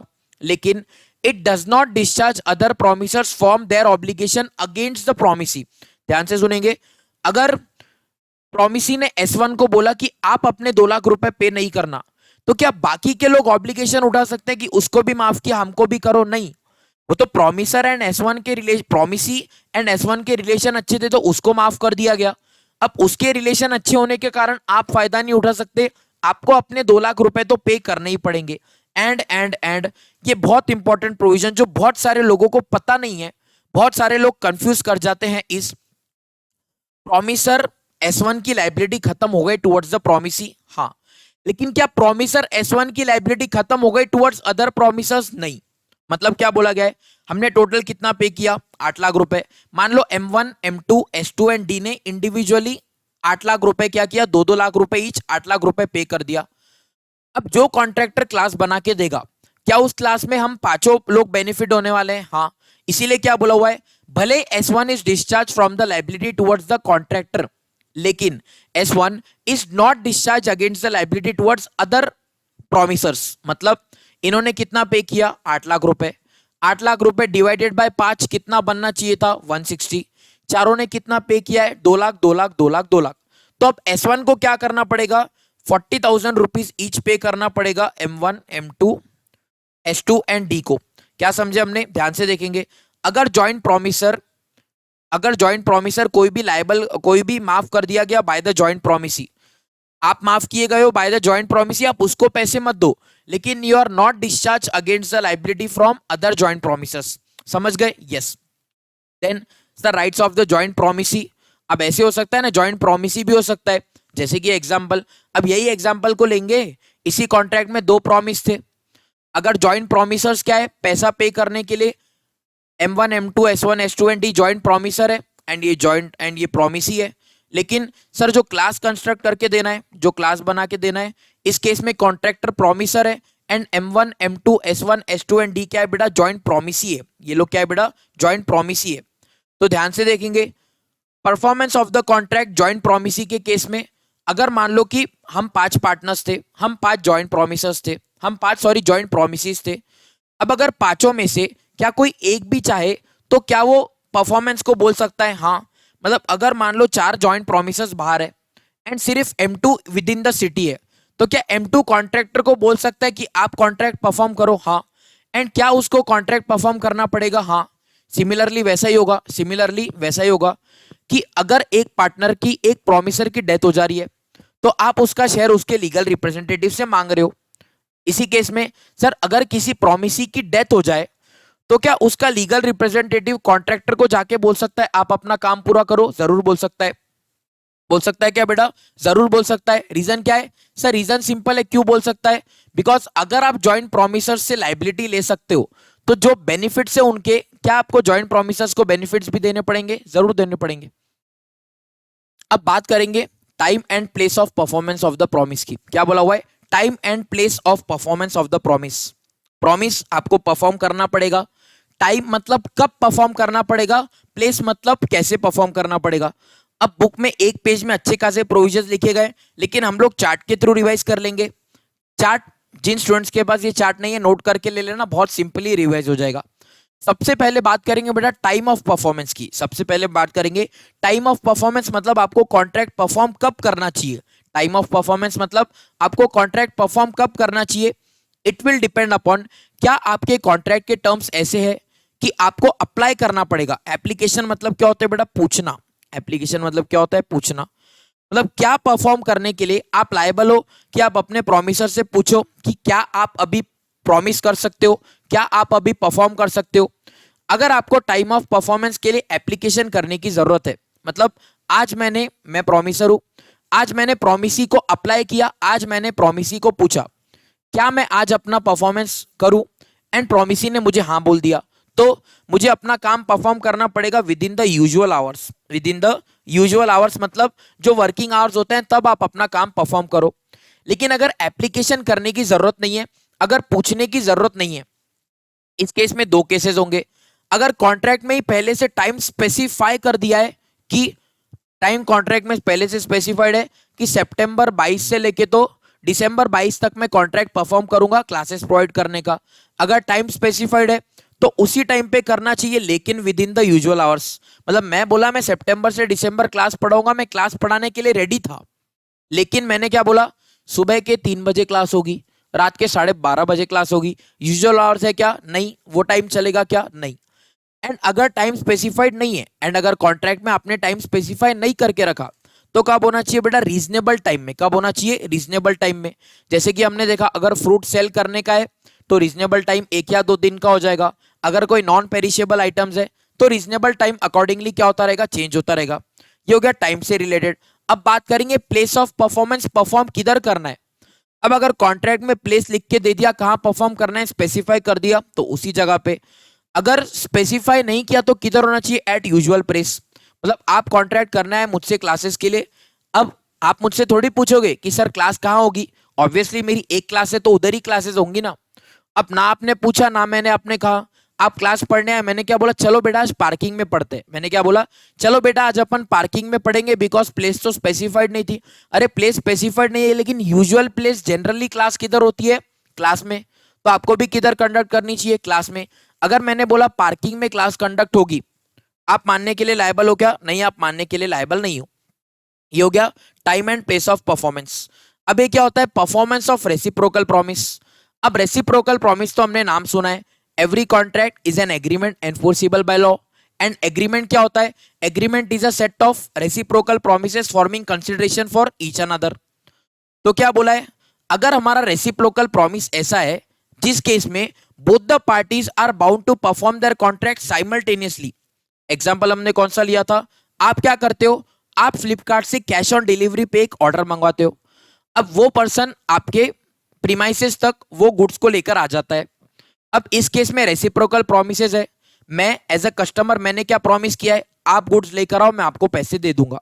उस पर्सन ने क्या प्रॉमिस किया है, आप मुझे कैश ऑन डिलीवरी दो मैं आपको गुड्स दे दूंगा। अब वो पर्सन मेरी चौखट तक आ गया, मैं उसको पैसे देने के लिए तैयार ही नहीं हूं। मैंने उस पर्सन को क्या बोला, मैंने उस पर्सन को बोला यार पैसे तो मैं नहीं देने वाला। अब अगर मैं उसको पैसे देने के लिए तैयार नहीं हूं तो क्या वो पर्सन मुझे गुड्स देने के लिए लायबल है, नहीं। बिकॉज अगर आप अपने कॉन्ट्रैक्ट को साइमल्टेनियसली परफॉर्म करने वाले हो, जैसे मैं उसको पैसे दूंगा वैसे ही वो मुझे गुड्स दे देगा। तो क्या बोला है, promisor is not bound to perform unless the reciprocal promise is ready and willing to perform. अगर मैं रेडी हूं, अगर मैं अपना कैश देने के लिए रेडी हूं तो ही अगला पर्सन बाउंड है मुझे गुड्स देने के लिए, अदरवाइज अगला पर्सन मुझे गुड्स देने के लिए बाउंड नहीं है। अदरवाइज अगला पर्सन मुझे गुड्स देने के लिए बाउंड नहीं है। नेक्स्ट क्या है, नेक्स्ट पॉइंट क्या है बेटा, order of performance of reciprocal promises. अगला क्या बोला है, order of performance of reciprocal promises. अब हमने रेसिप्रोकली प्रॉमिस किया, अब दो प्रॉमिस है तो हाँ दोनों प्रॉमिसर क्या बोलेंगे जी, पहले आप परफॉर्म करो, नहीं पहले आप परफॉर्म करो, नहीं पहले आप परफॉर्म करो, नहीं पहले आप परफॉर्म करो। तो ऑर्डर कैसे डिसाइड होगा, कौन पहले परफॉर्म करेगा कौन बाद में परफॉर्म करेगा, दो सिनेरियोस पॉसिबल है। पहला क्या है, अगर आपने ऑर्डर स्पेसिफाई कर दिया, अगर आपने स्पेसिफाई कर दिया ऑर्डर की, जैसे कि आप सीए फाउंडेशन की क्लासेस लेने आए, मैंने आपको तभी कंडीशन दे दी थी कि पूरा का पूरा फीस पैसा पे करना पड़ेगा एडवांस में। तो स्पेसिफाइड है ना, पहले आप पैसे दोगे देन मैं आपको क्लासेस प्रोवाइड करूंगा, तो उसी ऑर्डर में परफॉर्मेंस होना चाहिए। अगला, मैंने किसी कॉन्ट्रैक्टर को काम दिया, मैंने क्या बोला, आप जितना परसेंटेज वाइज काम कंप्लीट करते जाओगे उस सीक्वेंस में मैं आपको पैसे देते जाऊंगा। तो उस ऑर्डर में पहले परफॉर्मेंस होगा फिर payment, performance payment, performance payment, performance payment. अगर कॉन्ट्रैक्ट में एग्रीड है तो उस तरीके से। लेकिन अगर कॉन्ट्रैक्ट में फिक्स नहीं है तो it will depend upon the nature of transaction. अब नेचर ऑफ ट्रांजैक्शन का ना मैं आपको एग्जांपल देता हूं। सबसे पहला एग्जांपल है चितले बंधु मिठाई वाले का। अब चितले बंधु मिठाई वाले का सिस्टम कैसा है, पुणे में एक बहुत फेमस है चितले बंधु। अब उधर कैसा होता है ना, as soon as you get in their store वो आपको एक कार्ड देते हैं, वो आपको एक कार्ड देते हैं। अब आप शॉप के अंदर जाओ, आप शॉप के अंदर अलग अलग काउंटर्स होंगे, आपको काउंटर्स पे जो जो भी चीजें चाहिए ना आपको वो दिया जाएगा, बास्केट दिया जाएगा, आप उनमें चीजें पुट करते जाओ। एंड जो रिस्पेक्टिव काउंटर पे पर्सन रहेगा ना वो आपका कार्ड लेगा एंड अपने कार्ड में ही वो स्कैन करके डाल देगा कि आपने इधर से क्या क्या चीजें ली। वो कार्ड में स्कैन करके वो सारी चीजें पुट कर देगा। देन आप जैसे शॉप के एंड में जाओगे ना, जैसे आप शॉप के एग्जिट पे जाओगे ना, तो आपका वो जो अमाउंट होता है वो उसको स्कैन किया जाता है। वो पर्सन देखता है कि कितना बिल है, वो बिल आपसे कलेक्ट करके गुड्स आपको क्या कर देता है, दे देता है। अब इस केस में सर पहले किसको परफॉर्म करने की जरूरत थी, चितले बंधु को, वो आपको गुड्स दे। एंड देन कौन परफॉर्म करने वाला था, आप, कि आप आखिरी में जाते जाते पैसे दो। तो नेचर ऑफ ट्रांजैक्शन वैसा है तो उस तरीके से होगा। अदरवाइज दूसरा एग्जांपल कौन सा है, डोमिनोज। अब डोमिनोज में कैसा होता है, पहले आप पैसे दो फिर वो लोग आपको अपने गुड्स देंगे, पहले पैसे दो फिर गुड्स मिलेंगे। तो इस केस में आपका परफॉर्मेंस पहले, चितले बंधु वाले केस में उनका परफॉर्मेंस पहले था। तो अगर कॉन्ट्रैक्ट में स्पेसिफाइड नहीं है, मतलब अगर इंप्लाइड है, तो depend upon nature of transaction वो क्या होगा, चेंज होगा। ठीक है, देन क्या बोला है, liability of the party preventing event on which the contract is to take effect. Preventing the event मतलब क्या मैं क्लास लेने के लिए तैयार था, हाँ तैयार था, लेकिन आप लोग मुझे प्रिवेंट कर रहे हो, आप लोग मुझे रोक रहे हो। कैसे?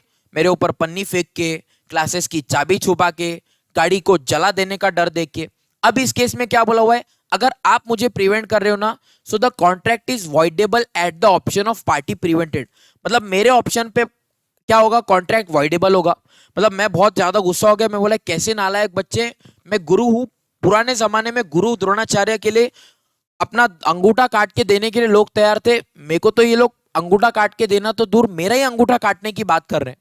तो क्या बोला गया है, this contract is voidable at my option and मैंने कॉन्ट्रैक्ट को वाइड कर दिया, तो क्या मैं आपसे पैसे मांग सकता हूं? हाँ मैं आपसे पैसे मांग सकता हूं।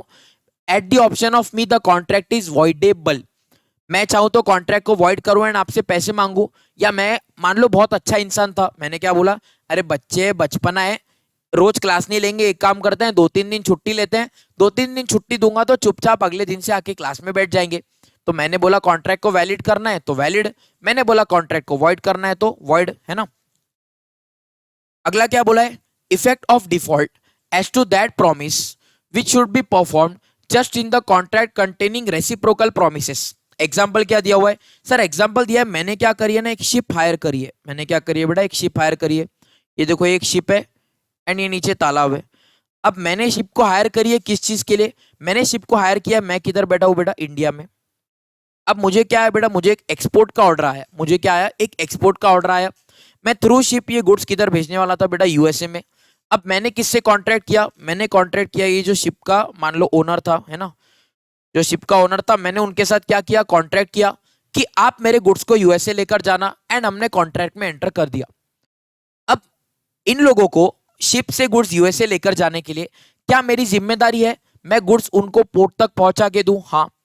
अब जिस दिन कॉन्ट्रैक्ट होना था शिप तो खड़ी थी, मैंने उनको गुड्स पहुंचा के दिए ही नहीं। अब मैंने उनको गुड्स पहुंचा के नहीं दिया एंड मैं उनके ऊपर केस कर रहा हूं कि आप मेरे गुड्स तो लेकर ही नहीं गए। अरे भाई, अगर हमको तेरे गुड्स उधर लेके जाने हैं तो सबसे पहले तुझे तो काम करना पड़ेगा ना कि तू कम से कम हमको उधर तक लाके दे। अब तू हमारे ऊपर कैसे केस कर सकता है? और एक एग्जांपल, आपने क्या किया, आपने एरोप्लेन की टिकट बुक करी। अब कंपनी अपना प्रॉमिस परफॉर्म करने के लिए इच्छा रखती थी, आप एयरपोर्ट पे पहुंचे ही नहीं एंड आप बोल रहे हो कि यार मेरे को इनका कॉन्ट्रैक्ट था कि ये लोग मुझे पुणे से दिल्ली लेकर जाएंगे, अब ये लोग मुझे पुणे से दिल्ली लेकर ही नहीं गए। अरे लेकर जाएंगे, लेकिन आपको एयरपोर्ट तक तो आना पड़ेगा ना, आपको एयरपोर्ट तक तो आना तो पड़ेगा ना। तो effect of default as to that promise which should be perform first in the contract containing reciprocal promises. मतलब पहले किसका काम था, गुड्स लाकर देना, मेरा, फिर उनका काम था शिप को ट्रांसपोर्ट करवाना। अब अगर मैंने गुड्स लाकर दिए नहीं तो क्या मैं उनके ऊपर केस कर सकता हूं कि आप मेरे गुड्स तो यूएसए लेकर ही नहीं गए? सर नहीं कर सकते, क्या बेवकूफी भरी बातें कर रहे हो। अगला क्या है, effect of failure to perform a time fixed in the contract where the time is the essential. अब इस केस में क्या बोला है, अगर कॉन्ट्रैक्ट में टाइम फिक्स्ड है, तो अगर टाइम फिक्स्ड है तो हमने क्या देखा कि आपको उस टाइम में कॉन्ट्रैक्ट परफॉर्म कर लेना चाहिए। अब इस केस में क्या बोला है ना, आपको देखना पड़ेगा इस time the essential of the contract. अब time is the essential of the contract के हमने क्लास में 2 एग्जांपल लिखे थे।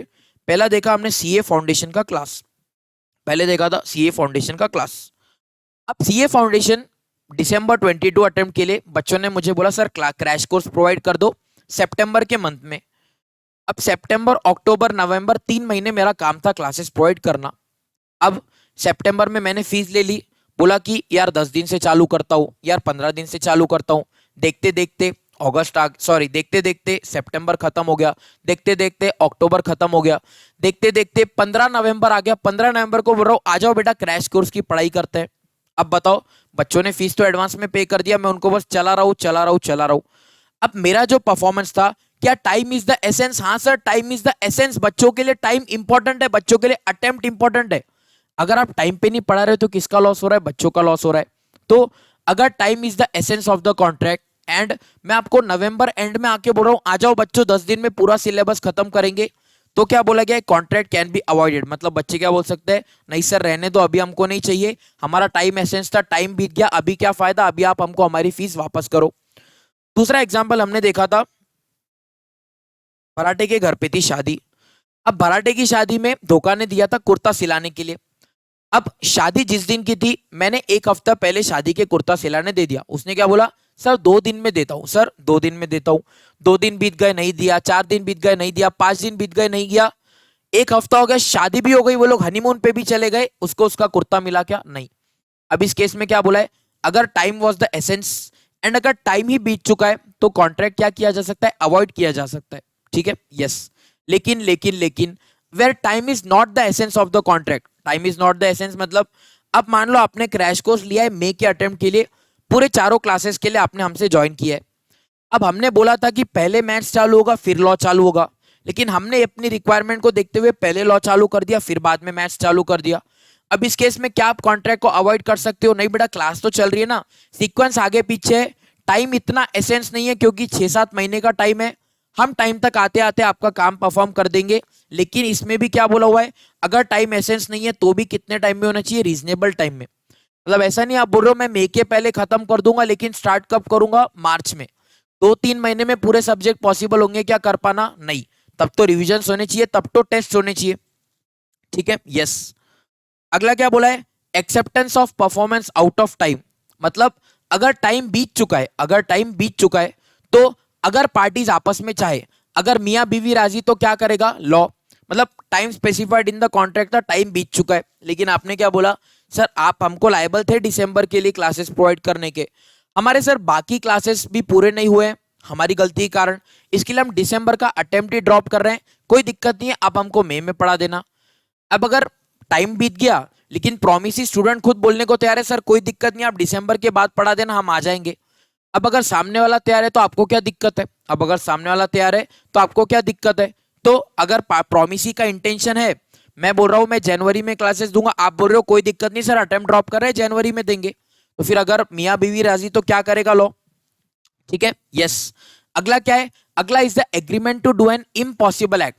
सर इम्पॉसिबल एक्ट का हमने एग्जांपल लिया था sale of Fluffy, Fluffy is a dog, sale कौन करने वाले थे, दीपक सर, किसे सेल करने वाले थे, मुझे, कितने में सेल करने वाले थे, 10,000 रुपए में। अब सबसे पहला है बेटा इनिशियल इम्पॉसिबिलिटी, इनिशियल इम्पॉसिबिलिटी मतलब जब हम लोगों ने कॉन्ट्रैक्ट में एंटर किया तभी क्या हो चुका था सर, उस टाइम पे फ्लफी ऑलरेडी डेथ था, मतलब जब हम लोगों ने कॉन्ट्रैक्ट में एंटर किया बैठ के तभी क्या हो गया, उससे पहले ही फ्लफी की डेथ हो चुकी थी। अब इस केस में अलग अलग सिनेरियोज है, पहला सिनेरियो क्या है, अगर दीपक सर को भी पता था फ्लफी की डेथ हो चुकी है, अगर मुझे भी पता है फ्लफी की डेथ हो चुकी है, मतलब कॉन्ट्रैक्ट का सब्जेक्ट मैटर ही खत्म हो चुका। अब अगर कॉन्ट्रैक्ट मैटर का सब्जेक्ट मैटर ही खत्म हो चुका एंड अगर आपने कॉन्ट्रैक्ट एंटर कर भी लिया तो बाय डिफॉल्ट ये क्या हो जाएगा, वॉइड एब इनिशियो। अगला क्या है, if the death is unknown to both the parties, मतलब फ्लफी किधर है, फ्लफी इधर हमारे होम टाउन में, सर कहीं गए थे घूमने के लिए मुंबई, मैं किधर था, मैं था अपने घर पे। अब सर मुंबई में बैठे, मैं अपने घर पे हूँ, सर ने कॉल पे बोला मैं फ्लफी को सेल करना चाहता हूँ, मैंने बोला सर जरूर खरीदेंगे, हमारे प्राइस डन हो गए 10,000 रुपए, मैंने तुरंत सर को ऑनलाइन ट्रांसफर कर दिए 10,000 रुपए। अब क्या बोला हुआ है, अब अगर फ्लफी की डेथ हो चुकी है, अगर हम दोनों को पता नहीं था फिर भी क्या सब्जेक्ट मैटर खत्म है, हाँ, तो ये कॉन्ट्रैक्ट क्या हो जाएगा, वॉइडेबल। अब बहुत बच्चों को लगता है सर वॉइड क्यों नहीं, वॉइडेबल होगा, लेकिन जो कि बाय डिफॉल्ट सब्जेक्ट मैटर खत्म हो चुका है तो अल्टीमेटली तो ये कॉन्ट्रैक्ट वॉइड ही होना है, लेकिन देन क्या बन जाएगा, वॉइडेबल। वॉइडेबल मतलब अगर सर ने बोला फ्लफी जैसा दूसरा सेम डॉग है मेरे दोस्त के पास, खरीदना चाहेगा क्या, मैंने बोला हाँ, अब मैं खरीदना चाह रहा हूं तो ये कॉन्ट्रैक्ट क्या हो गया, वॉइडेबल, ठीक है, यस। एंड इस केस में क्या बोला है, अगर फ्लफी की डेथ हो चुकी है, सर को पता था, सर के भाई ने कॉल करके बोल दिया फ्लफी की डेथ हो चुकी है, फिर भी सर ने मुझे ठगने के लिए क्या किया, फ्लफी को सेल कर दिया, बोला ऑनलाइन पैसे ट्रांसफर कर दे। मैं फ्लफी को लेने गया तो फ्लफी वहां पर डेथ पड़ा हुआ था एंड सर के भाई से पता चला यार मैंने सर को पैसे 2 घंटे पहले ट्रांसफर किए, फ्लफी तो कल रात में ही डेड हो गया था। तो इस केस में क्या बोला है, अगर प्रॉमिसर को पता है फिर भी वो मुझे बेच रहा है तो ये क्या हो जाएगा, फ्रॉड का केस होगा। एंड हमने देखा था अगर फ्रॉड का केस है so the contract is voidable at the option of the agreed party, हमको पता है। देन क्या बोला है, सुपरवेनिंग इम्पॉसिबिलिटी, अगला क्या बोला है बेटा, सुपरवेनिंग इम्पॉसिबिलिटी। अब सुपरवेनिंग इम्पॉसिबिलिटी मतलब क्या होगा, हमने कॉन्ट्रैक्ट में एंटर कर लिया, जब हमने कॉन्ट्रैक्ट में एंटर किया तब फ्लफी हुश खुश था, खेल रहा था, घूम रहा था, भाग रहा था, लेकिन फ्लफी को भी ये न्यूज पता चल गई कि दीपक सर मुझे बेचने जा रहे हैं। फ्लफी बहुत ज्यादा टेंशन में आ गया, फ्लफी को लगा इन लोगों की जिनकी मैंने इतने साल तक रखवाली की, इतना मैं वफादार था, ये लोग आज मुझे ही बेचने चले।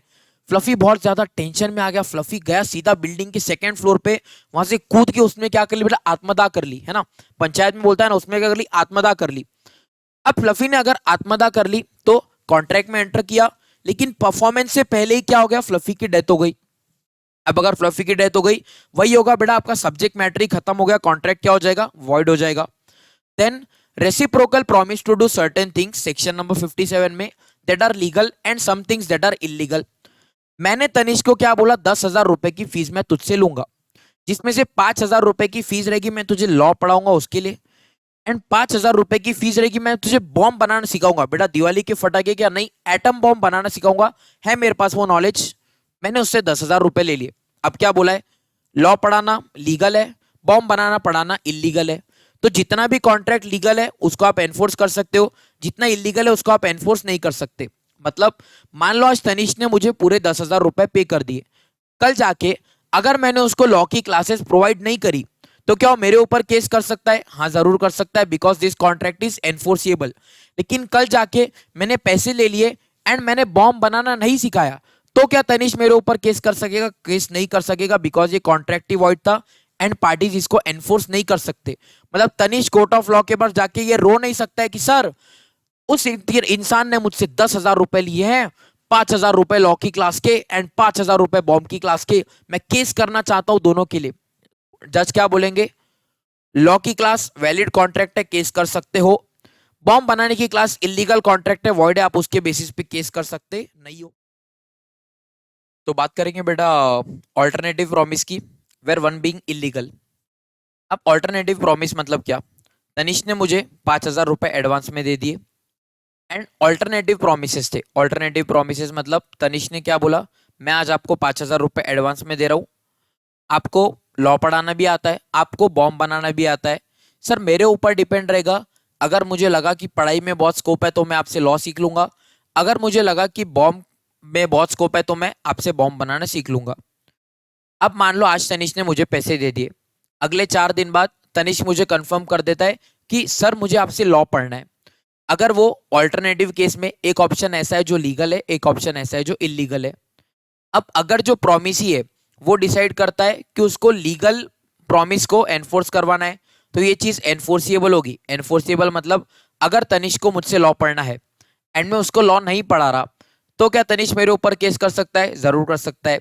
लेकिन on the other way round, Tanish ने मुझे 5,000 रुपए दे दिए, तनिष ने बोला बॉम्ब बनाना सीखो, बॉम्ब बनाना क्या है, इलीगल। अब अगर मैं तनिष से पैसे लेकर उसको बॉम्ब बनाना नहीं सिखा रहा हूं, तो क्या तनिष मेरे ऊपर केस कर सकता है, the answer is not, because bomb बनाने की class is an illegal contract and this illegal contract is not enforceable. इसको आप as per the law enforce करवा सकते हो क्या, कोर्ट ऑफ लॉ के पास जाकर रो सकते हो क्या कि जज साहब मेरे साथ गलत हुआ, इस कॉन्ट्रैक्ट को एनफोर्स करवाओ, क्या आप ऐसा बोल सकते हो, नहीं बोल सकते हो। तो ये कॉन्ट्रैक्ट क्या हो जाएगा, नॉन एनफोर्सिएबल। ठीक है, तो अगला कंसेप्ट जो हमको देखना है is the concept of appropriation of payments. अब एप्रोप्रिएशन ऑफ पेमेंट्स का कंसेप्ट क्यों अप्लाई होगा, ध्यान से देखेंगे। हमने क्लास में एक एग्जांपल देखा था, लेट अस टेक, दो पार्टीज है, एक है डेटर एक है क्रेडिटर। ऑब्वियसली डेटर मतलब जिसने आज तक पैसे लिए हैं एंड उसे पैसे वापस करने हैं। अब मान लीजिए कि डेटर ने क्रेडिटर से 3 लोन्स लिए हैं। पहला लोन लिया गया है 30,000 रुपीज का, दूसरा लोन लिया गया है 20,000 रुपीज का एंड तीसरा लोन लिया गया है 50,000 रुपीज का। एंड आज डेटर ने क्या किया है ना, डेटर ने एक चेक ड्रॉ करके दिया है on the creditor amounting to ₹50,000।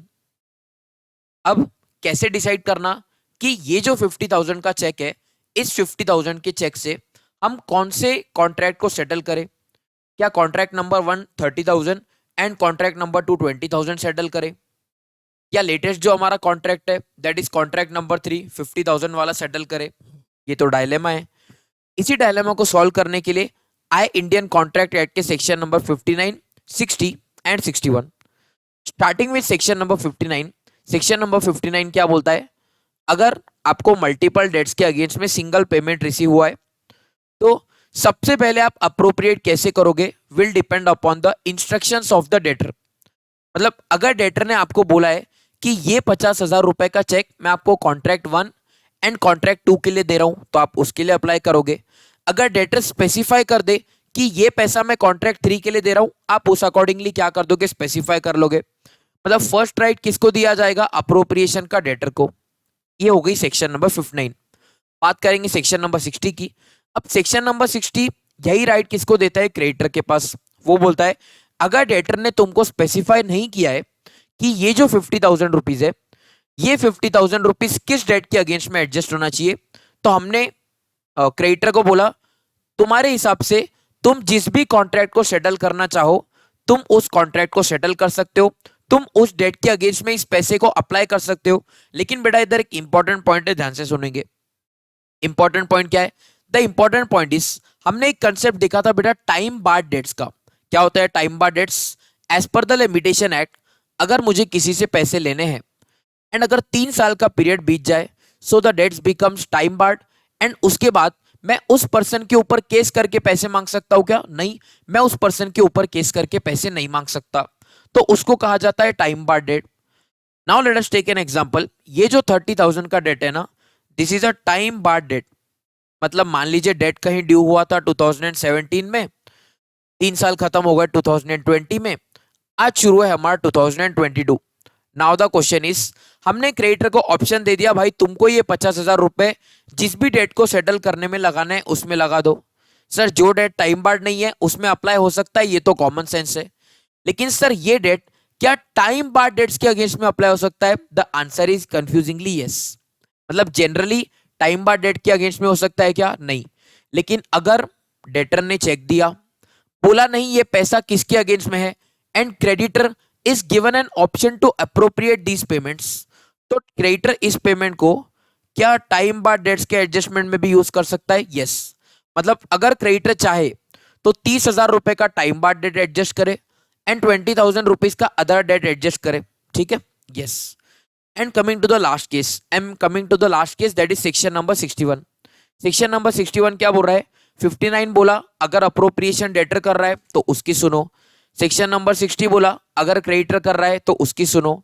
लेकिन सेक्शन नंबर 61 सेज कि अगर उस पैसे को डेटर भी नहीं अप्रोप्रिएट कर पा रहा है, क्रेडिटर भी नहीं अप्रोप्रिएट कर पा रहा है, मतलब दोनों पार्टीज कंफ्यूज्ड है, दोनों को समझ में नहीं आ रहा, neither of the parties is appropriating कि इस पेमेंट से हमें कौन से डेट को अप्रोप्रिएट करना है। तो section number 61 of the Indian contract act क्या बोलता है, सेक्शन नंबर 61 बोलता है आप एक काम करो, on the basis of order of time, on the basis of order of time. अब एक्ट के हिसाब से लिखा हुआ है ऑर्डर ऑफ टाइम, हम क्या बोलते हैं बेटा, फीफो, हम क्या बोलते हैं, FIFO, that is first in first out. मतलब सबसे पहले कौन सा कॉन्ट्रैक्ट हुआ था 30,000 का, तो पहले उसको सेटल करो, देन कौन सा हुआ था 20,000 का, देन उसको सेटल करो, एंड लास्टली 50,000 वाला सेटल करो। लेकिन ऑर्डर ऑफ टाइम कब पॉसिबल होगा, जब सारे के सारे कॉन्ट्रैक्ट्स अलग अलग अलग डेट पे एंटर्ड हुए। लेकिन सर ऐसे सिनेरियो की बात करें जिसमें सर सारे के सारे लोन्स एक ही दिन पे लिए गए थे, लोन के कॉन्ट्रैक्ट्स अलग अलग थे, लेकिन टाइम जिस टाइम पर वो लोन लिया गया था उस टाइम पर टाइम सबका एक ही था, फिर इंडियन कॉन्ट्रैक्ट एक्ट बोलता है ठीक है, अगर ऑर्डर ऑफ टाइम भी सेम है ना, अगर ऑर्डर ऑफ टाइम भी सेम है ना, तो आप कैसे एडजस्ट करोगे, प्रोपोर्शनेटली। आप कैसे एडजस्ट करोगे, proportionately.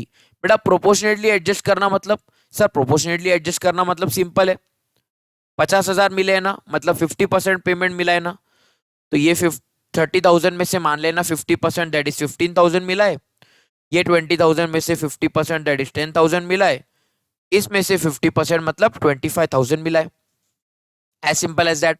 These were the clause of appropriation of payment. ये कौन से क्लॉज थे बेटा, अप्रोप्रिएशन ऑफ पेमेंट वाले। Now coming to the contract which need not be perform with the consent of both the parties. अब ये important scenarios है, exam में आप इनके ऊपर क्वेश्चन एक्सपेक्ट कर सकते हो। आप एग्जाम्पल के थ्रू सारे के सारे टर्म्स को क्या कर लेना, याद कर लेना। ये कौन सा है, इस केस में आपको कॉन्ट्रैक्ट परफॉर्म नहीं करना पड़ेगा with the consent of both the parties. With the consent of both the parties मतलब म्यूचुअल एग्रीमेंट। हमने देखा था ना, अगर मियाँ बीवी राजी तो क्या करेगा लॉ, अगर मियाँ बीवी राजी तो क्या करेगा लॉ। अगर parties to the contract mutual consent से ही कॉन्ट्रैक्ट को परफॉर्म नहीं करना चाहते तो वो सिनेरियोज के बारे में बात कर रहा है। अब इन सिनेरियोज को, सारे सिनेरियोज को कवर करने के लिए हम लोग एक ही एग्जांपल लेंगे एंड उसी एग्जांपल से लिंक करके हम लोग सारे के सारे 3 concepts, that is novation, that is alteration and rescission, सारे के सारे तीनों केसेस हम लोग समझ लेंगे। अब हमारा क्लास का एग्जाम्पल ही लेंगे ताकि सारे बच्चों को रिकॉल हो जाए। एक था बेटा स्टूडेंट, एक था कौन बेटा स्टूडेंट, एक था कौन बेटा स्टूडेंट। अब इस केस में स्टूडेंट की जगह आप किसको इमेजिन करोगे? अपने आप को। किसे इमेजिन करोगे? अपने आप को। अब आप थे बेटा स्टूडेंट, आपने दी सीए फाउंडेशन की एग्जाम एंड आप सीए फाउंडेशन में हो गए पास। एंड आप सीए फाउंडेशन में हो गए पास, आप इतने खुश, आपके घर वाले इतने खुश, आपके पापा ने बोल दिया बेटा तुमने मैम को इतना खुश करा है, इतना प्राउड करा है, जो चाहिए जाके ले ले, जो चाहिए तुझे जाके ले ले। पापा ने खुशी खुशी में कह लिया तुझे जो चाहिए जाके ले ले। अब आप किधर से हो? मान लो आप हमारे होम टाउन जालना से हो। अब इफ आप हमारे होम टाउन जालना से हो, आप दोस्तों ने क्या किया? आप दोस्तों ने प्लान किया कि हम लोग औरंगाबाद जाएंगे। औरंगाबाद इज अ प्लेस, मतलब औरंगाबाद इज अ प्लेस है ना, अप्रोक्सीमेटली 60 किलोमीटर फ्रॉम जालना। अब आपने बोला हम औरंगाबाद जाएंगे, एंड औरंगाबाद में एक मॉल है जिसका नाम है प्रोजॉन मॉल। औरंगाबाद में एक मॉल है जिसका नाम है प्रोजॉन मॉल। अब आप प्रोजॉन मॉल के नाइकी का जो शोरूम था, प्रोजॉन मॉल में नाइकी का जो शोरूम था, आप उस शोरूम में गए। आपने मस्त बढ़िया बढ़िया महंगे महंगे वाले स्नीकर्स देखे, आपने महंगे महंगे वाले स्नीकर्स देखे। आपने अंकल को बताया अंकल मैं आज बहुत खुश हूँ, अच्छे वाले स्नीकर्स बताए, ऐसे स्नीकर्स बताओ जिसमें लोगों के घर चले जाते हैं। अंकल ने निकाला, देखो एक स्नीकर, ये देखो अंकल ने निकाला एक स्नीकर, ये देखो, ये क्या एक स्नीकर है बेटा, है ना, एयर जॉर्डन। एयर जॉर्डन, तुमको भरोसा नहीं आ रहा है क्या नाइकी का? ये लो, ये लो, अब हो गया नाइकी का। अंकल ने निकाला एक मस्त नवेला एयर जॉर्डन। कितने का था बेटा? 80,000 का। कितने हजार का शूज था? 80,000 का शूज था। आप बहुत खुश हो गए। आपने अंकल को बोला अंकल ये शूज साइड में निकाल के रखो, आज मैं आपके साथ कॉन्ट्रैक्ट करके जा रहा हूँ, अगले 3 से 4 दिन में मैं आऊंगा एंड इस शूज को आके आपसे लेकर चले जाऊंगा। बिकॉज हमने देखा है कॉन्ट्रैक्ट में कंसिडरेशन पास्ट प्रेजेंट फ्यूचर कैसा भी हो सकता है। अब आप कॉन्ट्रैक्ट करके घर पे आ गए। अब आप कॉन्ट्रैक्ट करके घर पे आ गए। घर पे आप मिले अपने पापा से। पापा ने बोला क्या हो गया बेटा, औरंगाबाद घूम के आए? हाँ घूम के आए। बेटा कुछ लेके नहीं आए, तुम आज पास हुए, मैंने तुमको बोला था ना जो खरीदना था खरीद के आ जाते। बेटे ने बोला पापा आज खरीद के नहीं आया हूँ, 3-4 दिन में फिर से जाके ला लूंगा। ठीक है। पापा ने बोला बेटा क्या चीज खरीद के आए हो, क्या चीज लेने जाने वाले हो 3-4 दिन में? कुछ नहीं पापा, जूते हैं। पापा ने बोला ठीक है बेटा जूते हैं, लेकिन कितने वाले अच्छे जूते हैं? उसने बोला हाँ अच्छे पापा, बहुत अच्छे। कितने जूते? आपने बोला 80,000 के। आपने क्या बोला? 80,000 के शूज है। पापा ने बोला ए ये 80,000 के शूज में तेरा क्या मेरा भी घर इसमें चले जाएगा, तेरा क्या मेरा भी घर इसमें चले जाएगा, 80,000 के शूज की क्या जरूरत थी? पापा ने बोला कोई जरूरत नहीं है चप्पल लेने की, माना मैंने तुझे कहा था कि जो चाहिए ले ले, लेकिन बेटा कुछ लिमिट में रहो ना। अपन फाउंडेशन पास हुए, अपन फाइनल तो पास हुए नहीं, अपन ने यूपीएससी यूपीएससी तो नहीं निकाला, तो ज्यादा उड़ो भी मत, अभी तो इंटर बाकी है, फाइनल बाकी है। पापा ने बोला बेटा ज्यादा नाटक नहीं करने का, 5,000 रुपए तक का बजट दे रहा मैं तुझे, 5,000 रुपए तक का बजट दे रहा, 5,000 रुपए तक जो खरीदना है खरीद के ला, उससे ऊपर नहीं। अब आप दिक्कत में आ गए। आपने बोला यार फाउंडेशन में लॉ तो पढ़ा था, लॉ में हमको बताया गया था कि अगर पार्टीज टू द कॉन्ट्रैक्ट को तोड़ेंगी तो इसको ब्रीच ऑफ कॉन्ट्रैक्ट कहा जाएगा, एंड ब्रीच ऑफ कॉन्ट्रैक्ट के हमको सामने वाले पार्टी को डैमेजेस क्लेम करने पड़ेंगे। अब हम अंकल के पास गए, शॉपकीपर के पास। शॉपकीपर का नाम क्या था? मान लो मिस्टर जूते वाला। शॉपकीपर का नाम क्या था? मिस्टर जूते वाला। अब मिस्टर जूते वाला के पास हम लोग गए। हमने बोला सर अंकल पापा नहीं मान रहे 80,000 जूस के लिए, अब्बा नहीं मानेंगे है ना? हमने बोला अब्बा नहीं मानेंगे। एंड मिस्टर जूते वाला ने बोला बेटा मुझे पता था, बेटा मुझे पता था तुम इतने यंग हो, तुम कहाँ से 80,000 के शूज लोगे, वो तो तुम भी उस दिन बहुत ज्यादा खुश थे, इसलिए मैंने कुछ कहा नहीं, लेकिन मुझे पता था कि तुम कहीं ना कहीं शूज नहीं खरीदने वाले हो। एंड मिस्टर जूते वाला भी एग्री हो गए कि ठीक है बेटा तुमको शूज नहीं खरीदना है ना, मत खरीदो। अब मिस्टर जूते वाला के पास ऑप्शन है, अगर वो कॉन्ट्रैक्ट को कैंसिल नहीं करना चाहते तो वो डैमेजेस क्लेम कर सकते थे, लेकिन हम कौन से केसेस पढ़ रहे हैं, जब वो तो पार्टीज टू द कॉन्ट्रैक्ट मान जाए। अब इधर स्टूडेंट को शूज खरीदने थे क्या? नहीं। मिस्टर जूते वाला भी एग्री कर लिए कि ठीक है अगर तुमको कोई शूज नहीं खरीदने ना तो कोई दिक्कत नहीं है, शूज मत खरीदो। अब अगर मिस्टर जूते वाला ने बोला अगर तुमको शूज नहीं खरीदने ना तो मत खरीदो कोई भी जूते, मतलब कॉन्ट्रैक्ट क्या हो रहा है? कैंसिल हो रहा है। जो ओरिजिनल कॉन्ट्रैक्ट हुआ था शूज परचेज करने का बिटवीन मिस्टर जूते वाला एंड द स्टूडेंट, वो कॉन्ट्रैक्ट क्या हो रहा है? कैंसिल हो रहा है। अब जब बेटा ओल्ड कॉन्ट्रैक्ट कैंसिल होता है ना, उस कॉन्ट्रैक्ट को कहा जाता है रेसिशन। जब ओल्ड कॉन्ट्रैक्ट कैंसिल होता है ना, उसको कहा जाता है रेसिशन। बेटा टर्म्स ध्यान में रखना है, बिकॉज एग्जाम में कैंसिलेशन लिखोगे मार्क्स नहीं मिलेंगे, रेसिशन लिखोगे मार्क्स मिलेंगे। अब जब कॉन्ट्रैक्ट कैंसिल हो रहा है, आपने बोला उसको क्या कहा जाएगा, रेसिशन, ठीक है। अब उसके बाद क्या हुआ, अब आपने बोला कि अगर हमको कॉन्ट्रैक्ट कैंसिल करना है, एंड आपने बोला अंकल कोई नया जूता नहीं चाहिए, इसको क्या बोला जाएगा, कैंसिलेशन।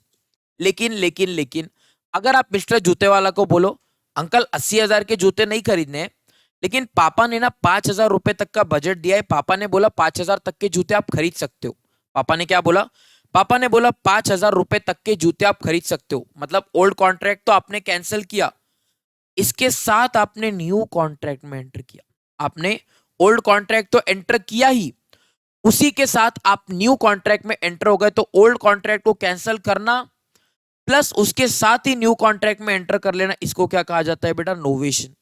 इसको क्या कहा जाता है, नोवेशन। ध्यान से सुनेंगे, हमने क्या बात किया, दोनों पार्टीज एग्री कर रहे हैं, सिर्फ ओल्ड कॉन्ट्रैक्ट कैंसिल हो रहा है तो रेसिशन, लेकिन दोनों पार्टीज एग्री कर रहे हैं ओल्ड कॉन्ट्रैक्ट कैंसिल हो रहा है एंड उसी के जगह पे नया कॉन्ट्रैक्ट बन रहा है, इसको क्या बोला जाता है, नोवेशन।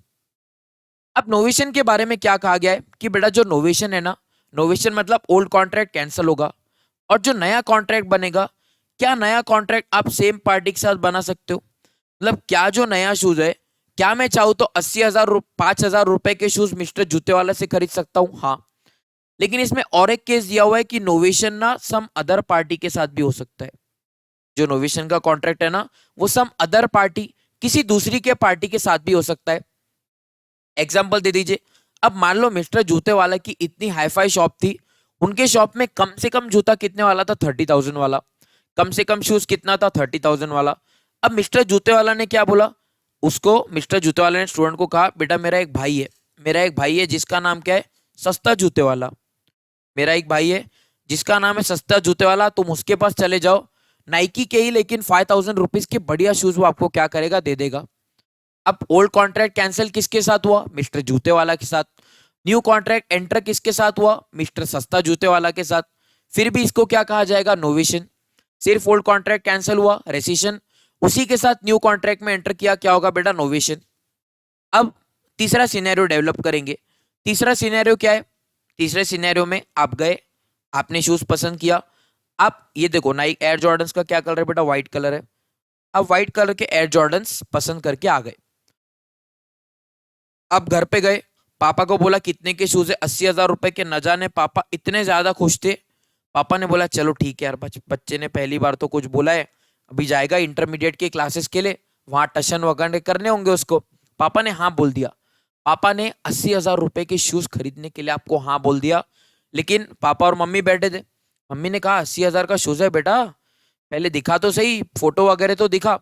अब आपने ये शूज की क्या करी, फोटोग्राफ दिखाई, आपने शूज की क्या करी, फोटोग्राफ दिखाई। फोटो देखते ही मम्मी का सबसे पहला डायलॉग था, तू लायक है क्या व्हाइट कलर के। फोटो देखते ही मम्मी का क्या डायलॉग था, तू 80,000 रुपए के व्हाइट कलर के स्नीकर्स के लायक है क्या, नहीं 4 दिन में मैला कर देगा, 80,000 पानी में चले जाएंगे। 80,000 का जूता लेना है तो ले, लेकिन व्हाइट कलर नहीं लेना है, लेकिन व्हाइट कलर नहीं लेना है। आप गए औरंगाबाद मिस्टर जूते वाले के पास, आपने क्या बोला, सर नाइकी एयर जॉर्डन्स चाहिए, सर नाइकी एयर जॉर्डन्स चाहिए, लेकिन मम्मी ना व्हाइट कलर के शूज के लिए मान नहीं रही है, मम्मी ना व्हाइट कलर के शूज के लिए मान नहीं रही है, क्या कोई दूसरा कलर ऑप्शन अवेलेबल है। मिस्टर जूते वाले ने बोला है ना, मिस्टर जूते वाले ने बोला है ना, कौन सा कलर अवेलेबल है, ब्लैक कलर। सेम सारी की सारी चीजें सेम, बस कलर कौन सा था, शूज का ब्लैक कलर। बस कलर कौन सा था बेटा, शूज का ब्लैक कलर था। आप बहुत ज्यादा खुश हो गए, आपने मम्मी को वीडियो कॉल किया, मम्मी ने वीडियो कॉल पे बोल दिया ओके बेटा ले लो। मम्मी ने वीडियो कॉल पे बोला ओके बेटा ले लो, ये देखो ब्लैक कलर के शूज है ना, ब्लैक कलर के शूज है। सर नाइकी का एक कैसा पता चला, ये देखो, ये देखो कैसे नाइकी का पता चला, ये देखो, ठीक है।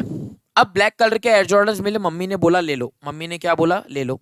अब आपने अंकल को बोला ब्लैक कलर के मिलेंगे क्या, हाँ अंकल ने बोला हाँ बेटा ले लो, कोई दिक्कत नहीं, 80,000 के ना है। अब ये जो ओल्ड कॉन्ट्रैक्ट को हमने क्या किया, ओल्ड कॉन्ट्रैक्ट को सेट असाइड किया। ओल्ड कॉन्ट्रैक्ट था व्हाइट शूज, उसको सेट असाइड किया एंड उसी के टर्म्स में क्या किया बेटा, ऑल्ट्रेशन किया। ऑल्ट्रेशन मतलब पहले में आप कौन से शूज खरीदने वाले थे, व्हाइट कलर के 80,000 के, अभी भी आप शूज खरीद रहे हो क्या, हाँ। 80,000 के शूज खरीद रहे हो क्या, हाँ। बस पहले आप व्हाइट कलर के शूज खरीदने वाले थे, अभी आप ब्लैक कलर के शूज खरीद रहे हो, तो ये जो हुआ ना व्हाइट की जगह पे ब्लैक, इस एग्रीमेंट बिटवीन द पार्टीज को कहा जाता है बेटा ऑल्ट्रेशन। इस एग्रीमेंट बिटवीन द पार्टीज को क्या कहा जाता है बेटा ऑल्ट्रेशन। क्या हुआ है, ध्यान से सुनेंगे तीनों टर्म्स। रिसेशन मतलब ओल्ड कॉन्ट्रैक्ट को कैंसिल कर लेना, नोवेशन मतलब ओल्ड कॉन्ट्रैक्ट को कैंसिल करके नई कॉन्ट्रैक्ट में एंटर करना, and the last is alteration मतलब टर्म्स ऑफ द कॉन्ट्रैक्ट को क्या करना, ऑल्टर करना, चेंज कर देना, है ना। ध्यान से देखेंगे, नोवेशन मतलब old contract is discharge and new contract हो सकता है सेम पार्टी और अदर पार्टीज। रेसिशन मतलब सिर्फ ओल्ड कॉन्ट्रैक्ट क्या होगा, कैंसिल होगा, no new contract is made, and ये तीनों चीजें कैसे होंगी बेटा, म्यूचुअल एग्रीमेंट से, पार्टीज टू द कॉन्ट्रैक्ट के राजी होने से। And third is alteration, alteration मतलब change in the terms by the mutual agreement. अब अगला केस जो हमको देखना है ना is the case of remittance. बहुत ज्यादा बच्चों को दिक्कत होती है बिटवीन रेसिशन एंड रेमिटेंस के बीच में डिफरेंस में, दिक्कत नहीं है, मैं आपको समझा दूंगा। अब रेमिटेंस मतलब क्या होता है ना, let us take an example of Vijay Mallya and SBI. अब विजय माल्या को एसबीआई के कितने पैसे देने थे, 9,000 करोड़। कितने पैसे दे रहे हैं बेटा, 9,000 करोड़। अब इंडियन कॉन्ट्रैक्ट एक्ट क्या बोलता है, अगर एसबीआई चाहे, अगर प्रोमिसी चाहे, तो प्रोमिसी क्या कर सकता है, इस पूरे पैसे को वेव कर सकता है। मतलब प्रोमिसी बोल सकता है किसको, एसबीआई विजय माल्या को बोल सकता है आज से तुम्हारे 9,000 करोड़ माफ देने की जरूरत नहीं है। अगर parties to the contract agreed है तो क्या बात है। दूसरी बात क्या हुआ सर, दूसरी बात बोला एसबीआई ऐसा कर सकता है कि इस पेमेंट को ना रेमिट कर सकता है। रेमिटेंस मतलब क्या, एसबीआई क्या करेगा ना, थोड़े कंडीशंस को लूजन अप करेगा। मतलब एसबीआई क्या बोलेगा, आपको पूरे 9,000 करोड़ आज देने थे ना, आप एक काम करो, आप हमको ये 9,000 करोड़ इन 9 एनुअल इंस्टॉलमेंट्स दो। मतलब हजार हजार हजार हजार हजार करोड़ करके 9 इंस्टॉलमेंट्स में देना। दूसरा ऑप्शन एसबीआई बोल सकता है एक काम करो 50% पैसा देना, 50% पैसा मत देना। या हो सकता है एसबीआई बोले कि ये जो 9,000 करोड़ है ना, इसमें से 6,000 करोड़ का प्रिंसिपल है, 3,000 करोड़ का इंटरेस्ट है, तो एसबीआई बोले कि तुम्हारा आज से इंटरेस्ट माफ, तुम सिर्फ और सिर्फ हमको क्या करना, प्रिंसिपल देना। अब ये क्या हो गया, रेमिशन। ये भी कैसा है बेटा, पार्टीज के म्यूचुअल कंसेंट से। ये भी कैसा होगा, पार्टीज के म्यूचुअल कंसेंट से। Then is the point of restoration of benefit under voidable contract. हमने देखो डायग्राम से देख के समझ में आ रहा होगा, इतने बार एग्जांपल देख लिया है, पार्टीज का नाम देख के आपको समझ में आ जाएगा। मोहित सर गए धोखा के शॉप पे, बोला कि बेटा 2 किलो बादाम निकाल दो, आपने निकाल दिया। मैंने पूछा बेटा 2 किलो बादाम के कितने हुए, आपने बोला 1,500 रुपए। मैंने गन निकाल के टेबल पे रखी, बोला कितने, आपने बोला सर 1,000। 1,000 सर 1,000, 1,500 सुना है, कैसे सुनते हो, 1,000 कैसे सुनते हो, सॉरी 1,500 कैसे सर, गलती सुन लिया, 1,000। मैंने बोला क्या बेटा, इधर गन रखी आपके, क्या बेटा 1,000, सर 500। सर काहे के 1,000 सर, आप हमारे सर है सर 500 में। बोला ये हुई ना धोखा, ये हुई ना धोखा बात, मैंने 500 रुपए आपको दिए, मैं 2 किलो बादाम लेके चला गया। अब ये हमने देखा है this is a case of coercion, this is a case of coercion. And coercion के केस में the contract is voidable at the option of the agreed party. इधर एग्रीड पार्टी कौन था, धोखा। अब अगर धोखा चाहे, धोखा बोले यार अपने ही सर है, लेके चले गए बादाम, कोई दिक्कत नहीं है, पढ़ा तो बहुत अच्छा रहे, तो कॉन्ट्रैक्ट वैलिड हो जाएगा। लेकिन हमने देखा कि पार्टीज टू द कॉन्ट्रैक्ट के पास राइट है कि एग्रीड पार्टी कॉन्ट्रैक्ट को क्या करे, कैंसिल करे। अब धोखा ने बोला काहे के सर, वो टाइम पे मैं डर गया था, अभी तो मैं केस करके अपने बादाम वापस लेकर ही रहूंगा। तो धोखा क्या कर सकता है, जो बेनिफिट मिला है वो धोखा उस बेनिफिट को रिस्टोर कर सकता है। रिस्टोरेशन ऑफ बेनिफिट मतलब 2 ऑप्शन अवेलेबल रहेंगे। धोखा क्या बोलेगा, धोखा केस करेगा एंड मुझे बोलेगा सर आपके 500 रुपए वापस ले लो एंड मुझे मेरे बादाम वापस कर दो। ये पहला केस है रिस्टोरेशन ऑफ बेनिफिट का।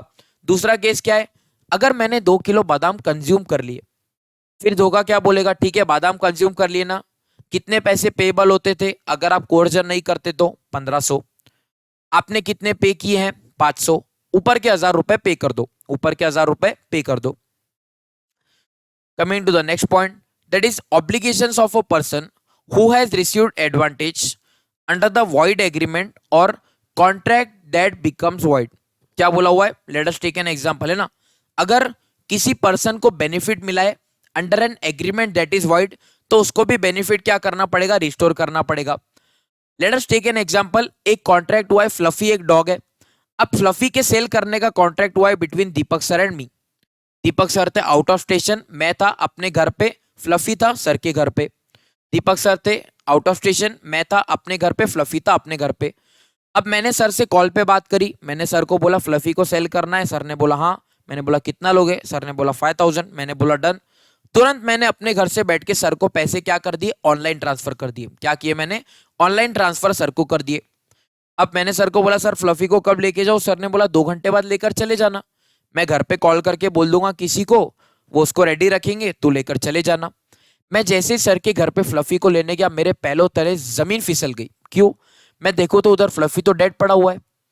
मैंने सर के घर वालों से पूछा तो घर वालों ने बोला यार अनफॉर्चुनेटली ना मॉर्निंग में ही फ्लफी की क्या हो गई, कुछ तो भी रीजन के कारण डेथ हो गई। अब मैंने सर को कॉल किया, सर बहुत बुरा लगा फ्लफी की डेथ हो गई सुन के। सर ने बोला हाँ मुझे भी बुरा लगा। मैंने बोला सर वो 5000 रुपये दिए थे ना, सर वो 5000 रुपये दिए थे वो वापस मिलेंगे क्या? सर ने बोला क्यों वापस मिलेंगे?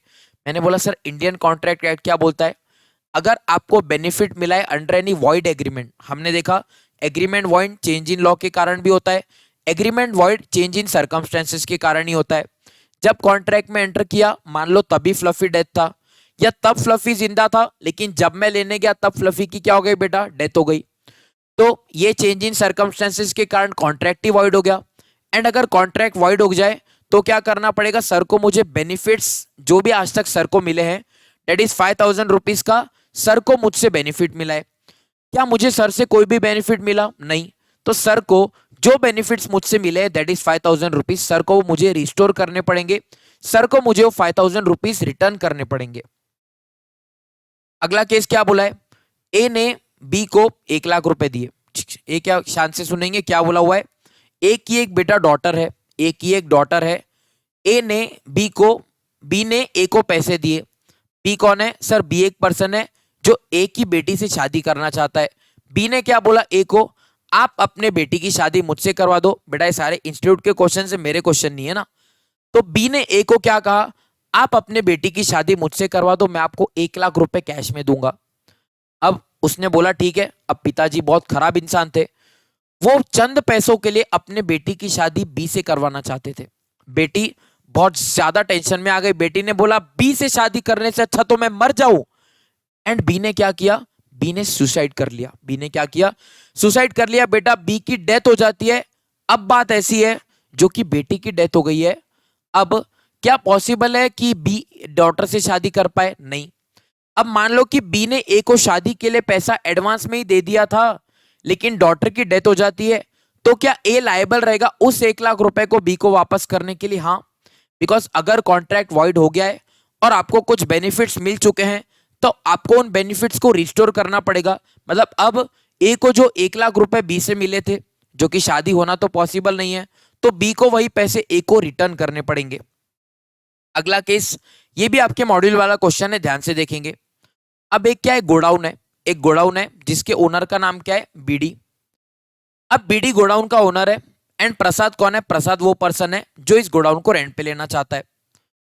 अब गोडाउन का रेंट दोनों ने डिसाइड कितना किया, 1,80,000 पर एनम, मतलब 15,000 रुपए साल। एंड बीडी ने बोला यार मुझे 1 साल का रेंट ना एडवांस में चाहिए, यार मुझे 1 साल का रेंट ना एडवांस में चाहिए। एंड प्रसाद ने पूरा 1,80,000 का रेंट एडवांस में पे कर दिया। अब बात ऐसी है कि प्रसाद गोडाउन को यूज कर रहा था, प्रसाद गोडाउन को यूज कर रहा था 1 महीने, 2 महीने, 3 महीने, 4 महीने, 5 महीने, 6 महीने अच्छे से यूज किया। 6 महीने खत्म होने के बाद क्या हो गया ना बेटा, आग लगी फैक्ट्री में, तो क्या हो जाता है बेटा, फैक्ट्री में आग लग जाती है। क्या हो जाता है बेटा, गोडाउन में आग लग जाती है। एंड गोडाउन में आग लगने के कारण गोडाउन इस तरीके से तबाह हो जाता है कि सर वो गोडाउन अभी यूज नहीं हो सकता। सर इंश्योरेंस नहीं था क्या? मान लो इंश्योरेंस था, मान लो बीडी ने अपने प्रॉपर्टी का इंश्योरेंस करवाया था, लेकिन सर इंश्योरेंस कंपनी क्लेम देगी, फिर गोडाउन को फिर से कंस्ट्रक्ट करवाना, उसमें टाइम लगेगा। अब प्रसाद ने कहा यार मुझे माल स्टोर करने के लिए जगह तो लगेगी। उसने बीडी को पूछा दूसरा कोई गोडाउन है क्या? बीडी ने बोला नहीं, कोई दूसरा गोडाउन नहीं है। अब मुझे बताइए, प्रसाद ने रेंट पे कर दिया पूरे 1,80,000 1 साल का। 6 महीने बाद क्या हो गया, गोडाउन जल गया। क्या गोडाउन जलने में किसी भी पार्टी की गलती थी? नहीं। इस केस में क्या बोला है, अगर 6 महीने बाद गोडाउन ही जल जाए तो चेंज इन सर्कमस्टेंसेस से कॉन्ट्रैक्ट क्या हो जाएगा, वॉइड। अगर कॉन्ट्रैक्ट वॉइड हो गया तो BD is liable to restore Prasad. कितना रिस्टोर करना पड़ेगा, 6 महीने प्रॉपर्टी यूज किया ना तो 90,000 का बीडी रखेगा एंड बाकी के 6 महीने का जितना भी प्रोपोर्शनेट रेंट बनता है कितना 90,000 रुपीज, तो Prasad will be have the right and BD will be liable to restore rupees 90,000। ठीक है, यस, ये हो गया बेटा हमारा केस। अब अगला केस कौन सा है, और एक एग्जांपल है, ये भी बुक का ही है, ध्यान से सुनेंगे ना। एक है मिस्टर ए जिसके पास एक जमीन है, एक है मिस्टर ए जिसके पास क्या है बेटा, एक जमीन पड़ी हुई है। ठीक है, अब मिस्टर ए ने क्या करा, उस जमीन को मिस्टर बी को बेचने का कॉन्ट्रैक्ट किया, उस जमीन को मिस्टर बी के साथ बेचने का कॉन्ट्रैक्ट किया बेटा, ध्यान से सुनेंगे, कॉन्ट्रैक्ट किया 4 लाख रुपए का। एंड ए ने टर्म्स ऑफ द कॉन्ट्रैक्ट क्या रखा बी को, कि आपको आज मुझे 40,000 रुपीज डिपॉजिट देना पड़ेगा। वर्ड्स पे ध्यान दोगे, क्या बोला, आज आपको 40,000 रुपीज मेरे पास डिपॉजिट रखना पड़ेगा।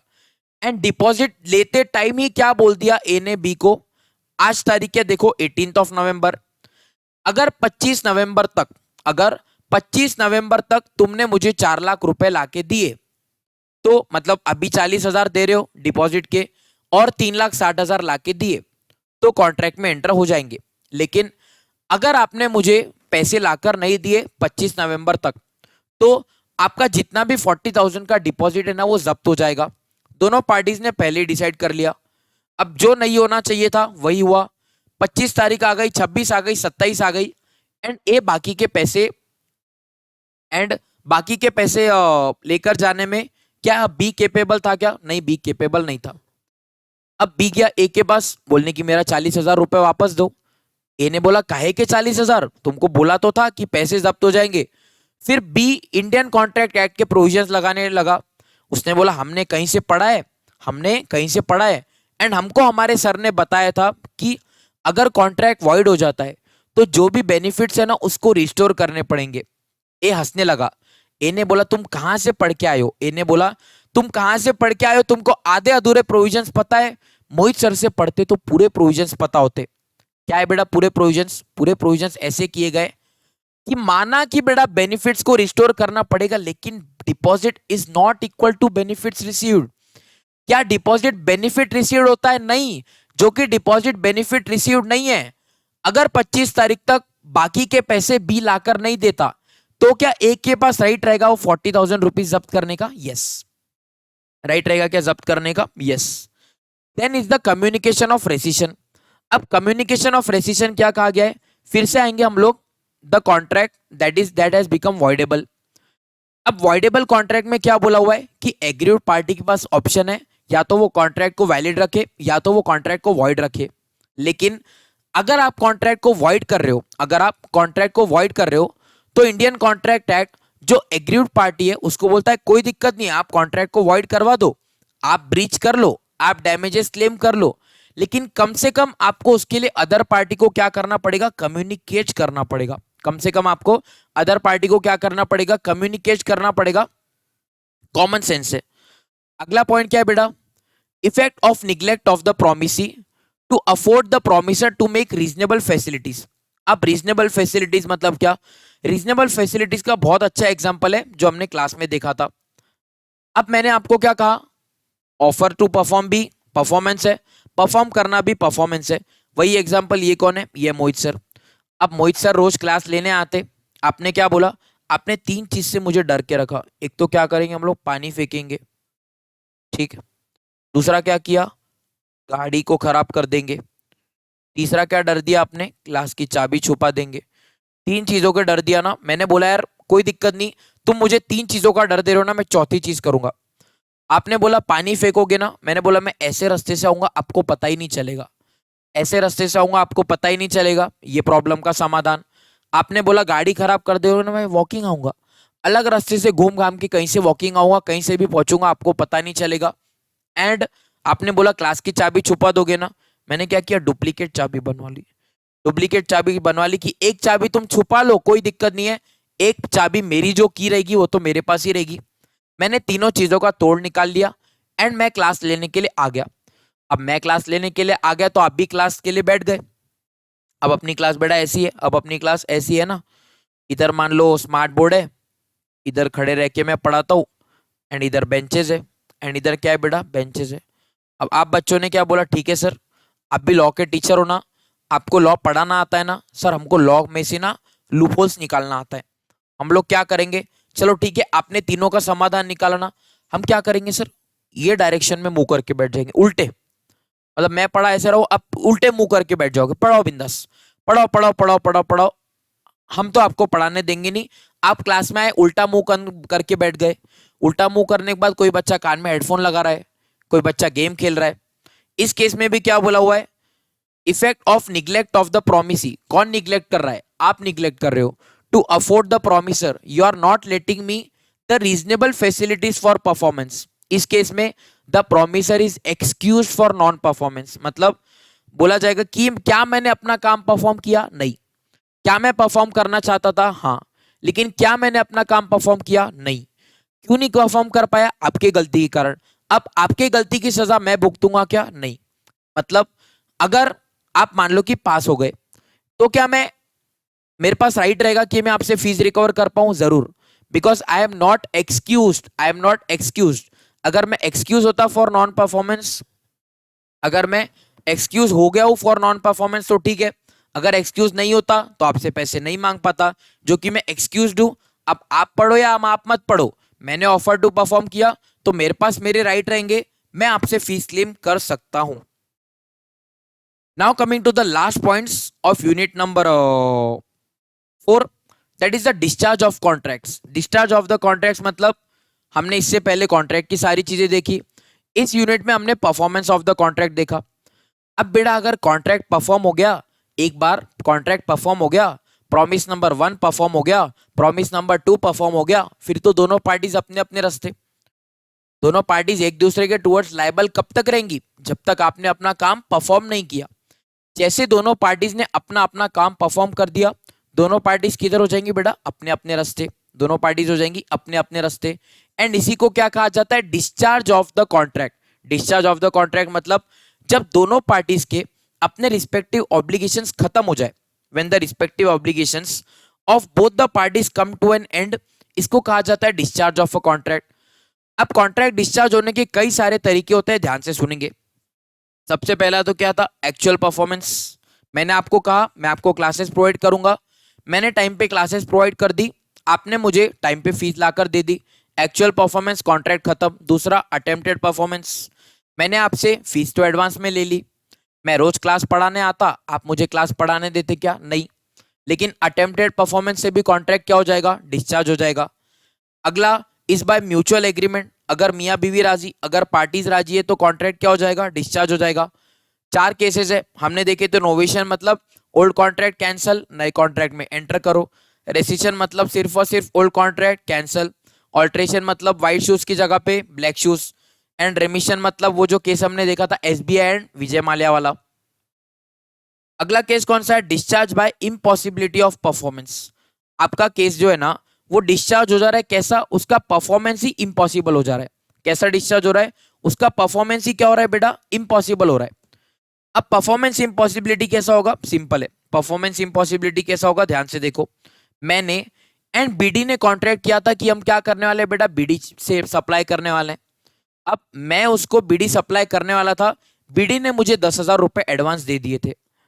अब जिस दिन मैं बीडी सप्लाई करने वाला था उससे पहले ही मोदी जी आते हैं, बोलते हैं भाई और बहनों आज के बाद से बीडी बैन हो जाएगा, अगर आज के बाद से किसी ने भी बीडी का सप्लाई किया तो उनके ऊपर कार्रवाई होगी, उनके ऊपर कड़ी से कड़ी कार्रवाई होगी।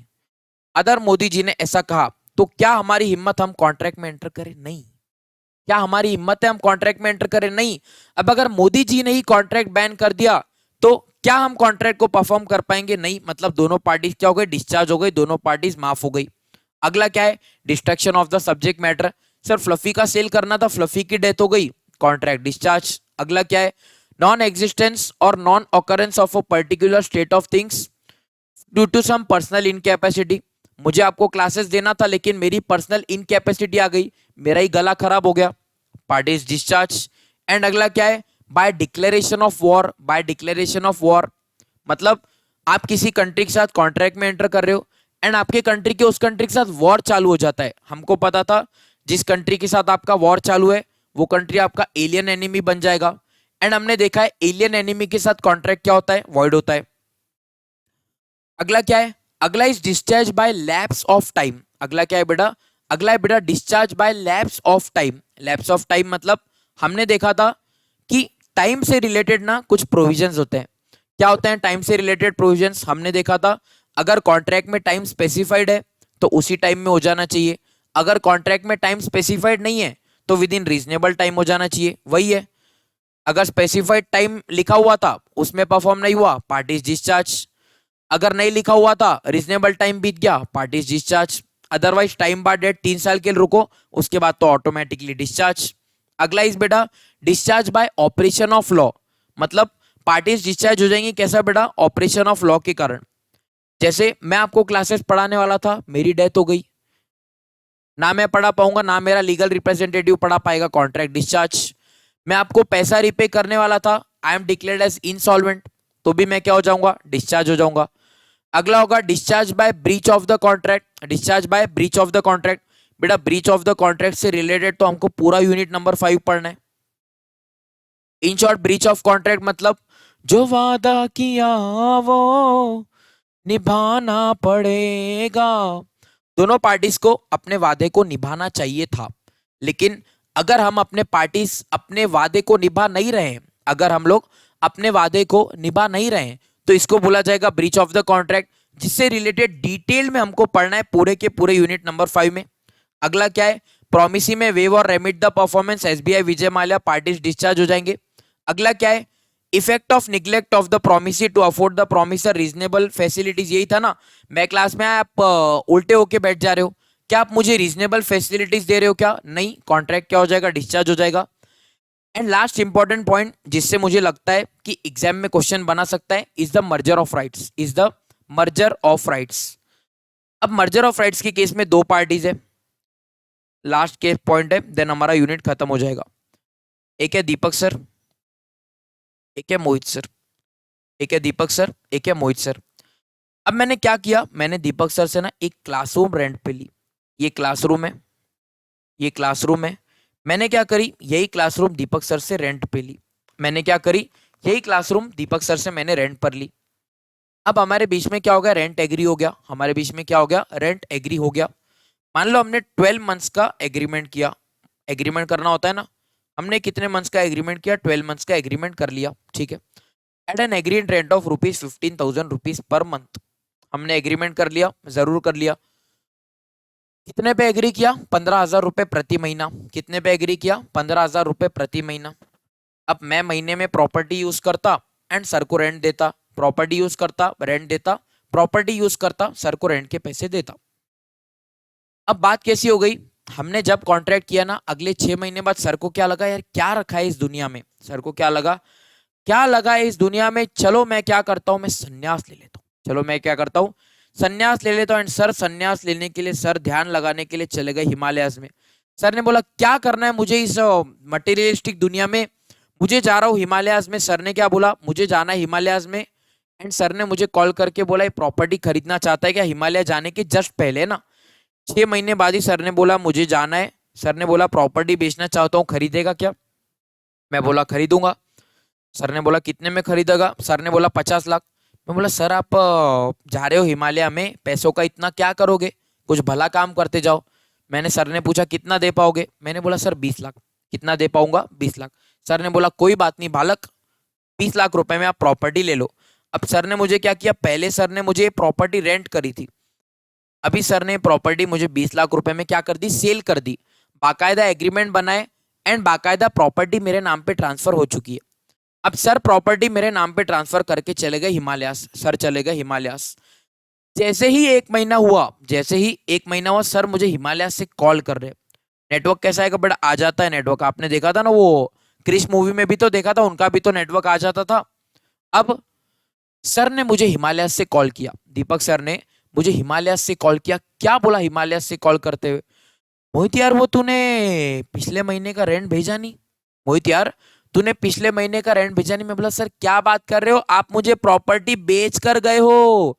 सर ने बोला अरे प्रॉपर्टी सेल तो अलग बात हुई ना, लेकिन रेंट का तो कॉन्ट्रैक्ट 12 महीने का था, तो तुझे तो मुझे रेंट देना ही पड़ेगा। मैंने बोला सर आप अकाउंट्स पढ़े हो ना, आ जाओ मैं आपको लॉ सिखाता हूँ, आ जाओ मैं आपको लॉ सिखाता हूँ। क्या बोलता है Indian contract act? Indian contract act बोलता है it talks about the provision of merger of rights. Merger of rights मतलब अब इधर मेरे पास जो राइट अगेंस्ट क्लासरूम है ना, मेरे पास दो राइट है। पहले मेरे पास राइट आया था रेंटिंग का, लेकिन अभी मेरे पास रेंट आया बेटा ओनरशिप का। पहले मेरे पास रेंट कौन सा था? मेरे पास पहले ना टेनेंसी राइट्स थे, मेरे पास पहले ना टेनेंसी राइट्स थे।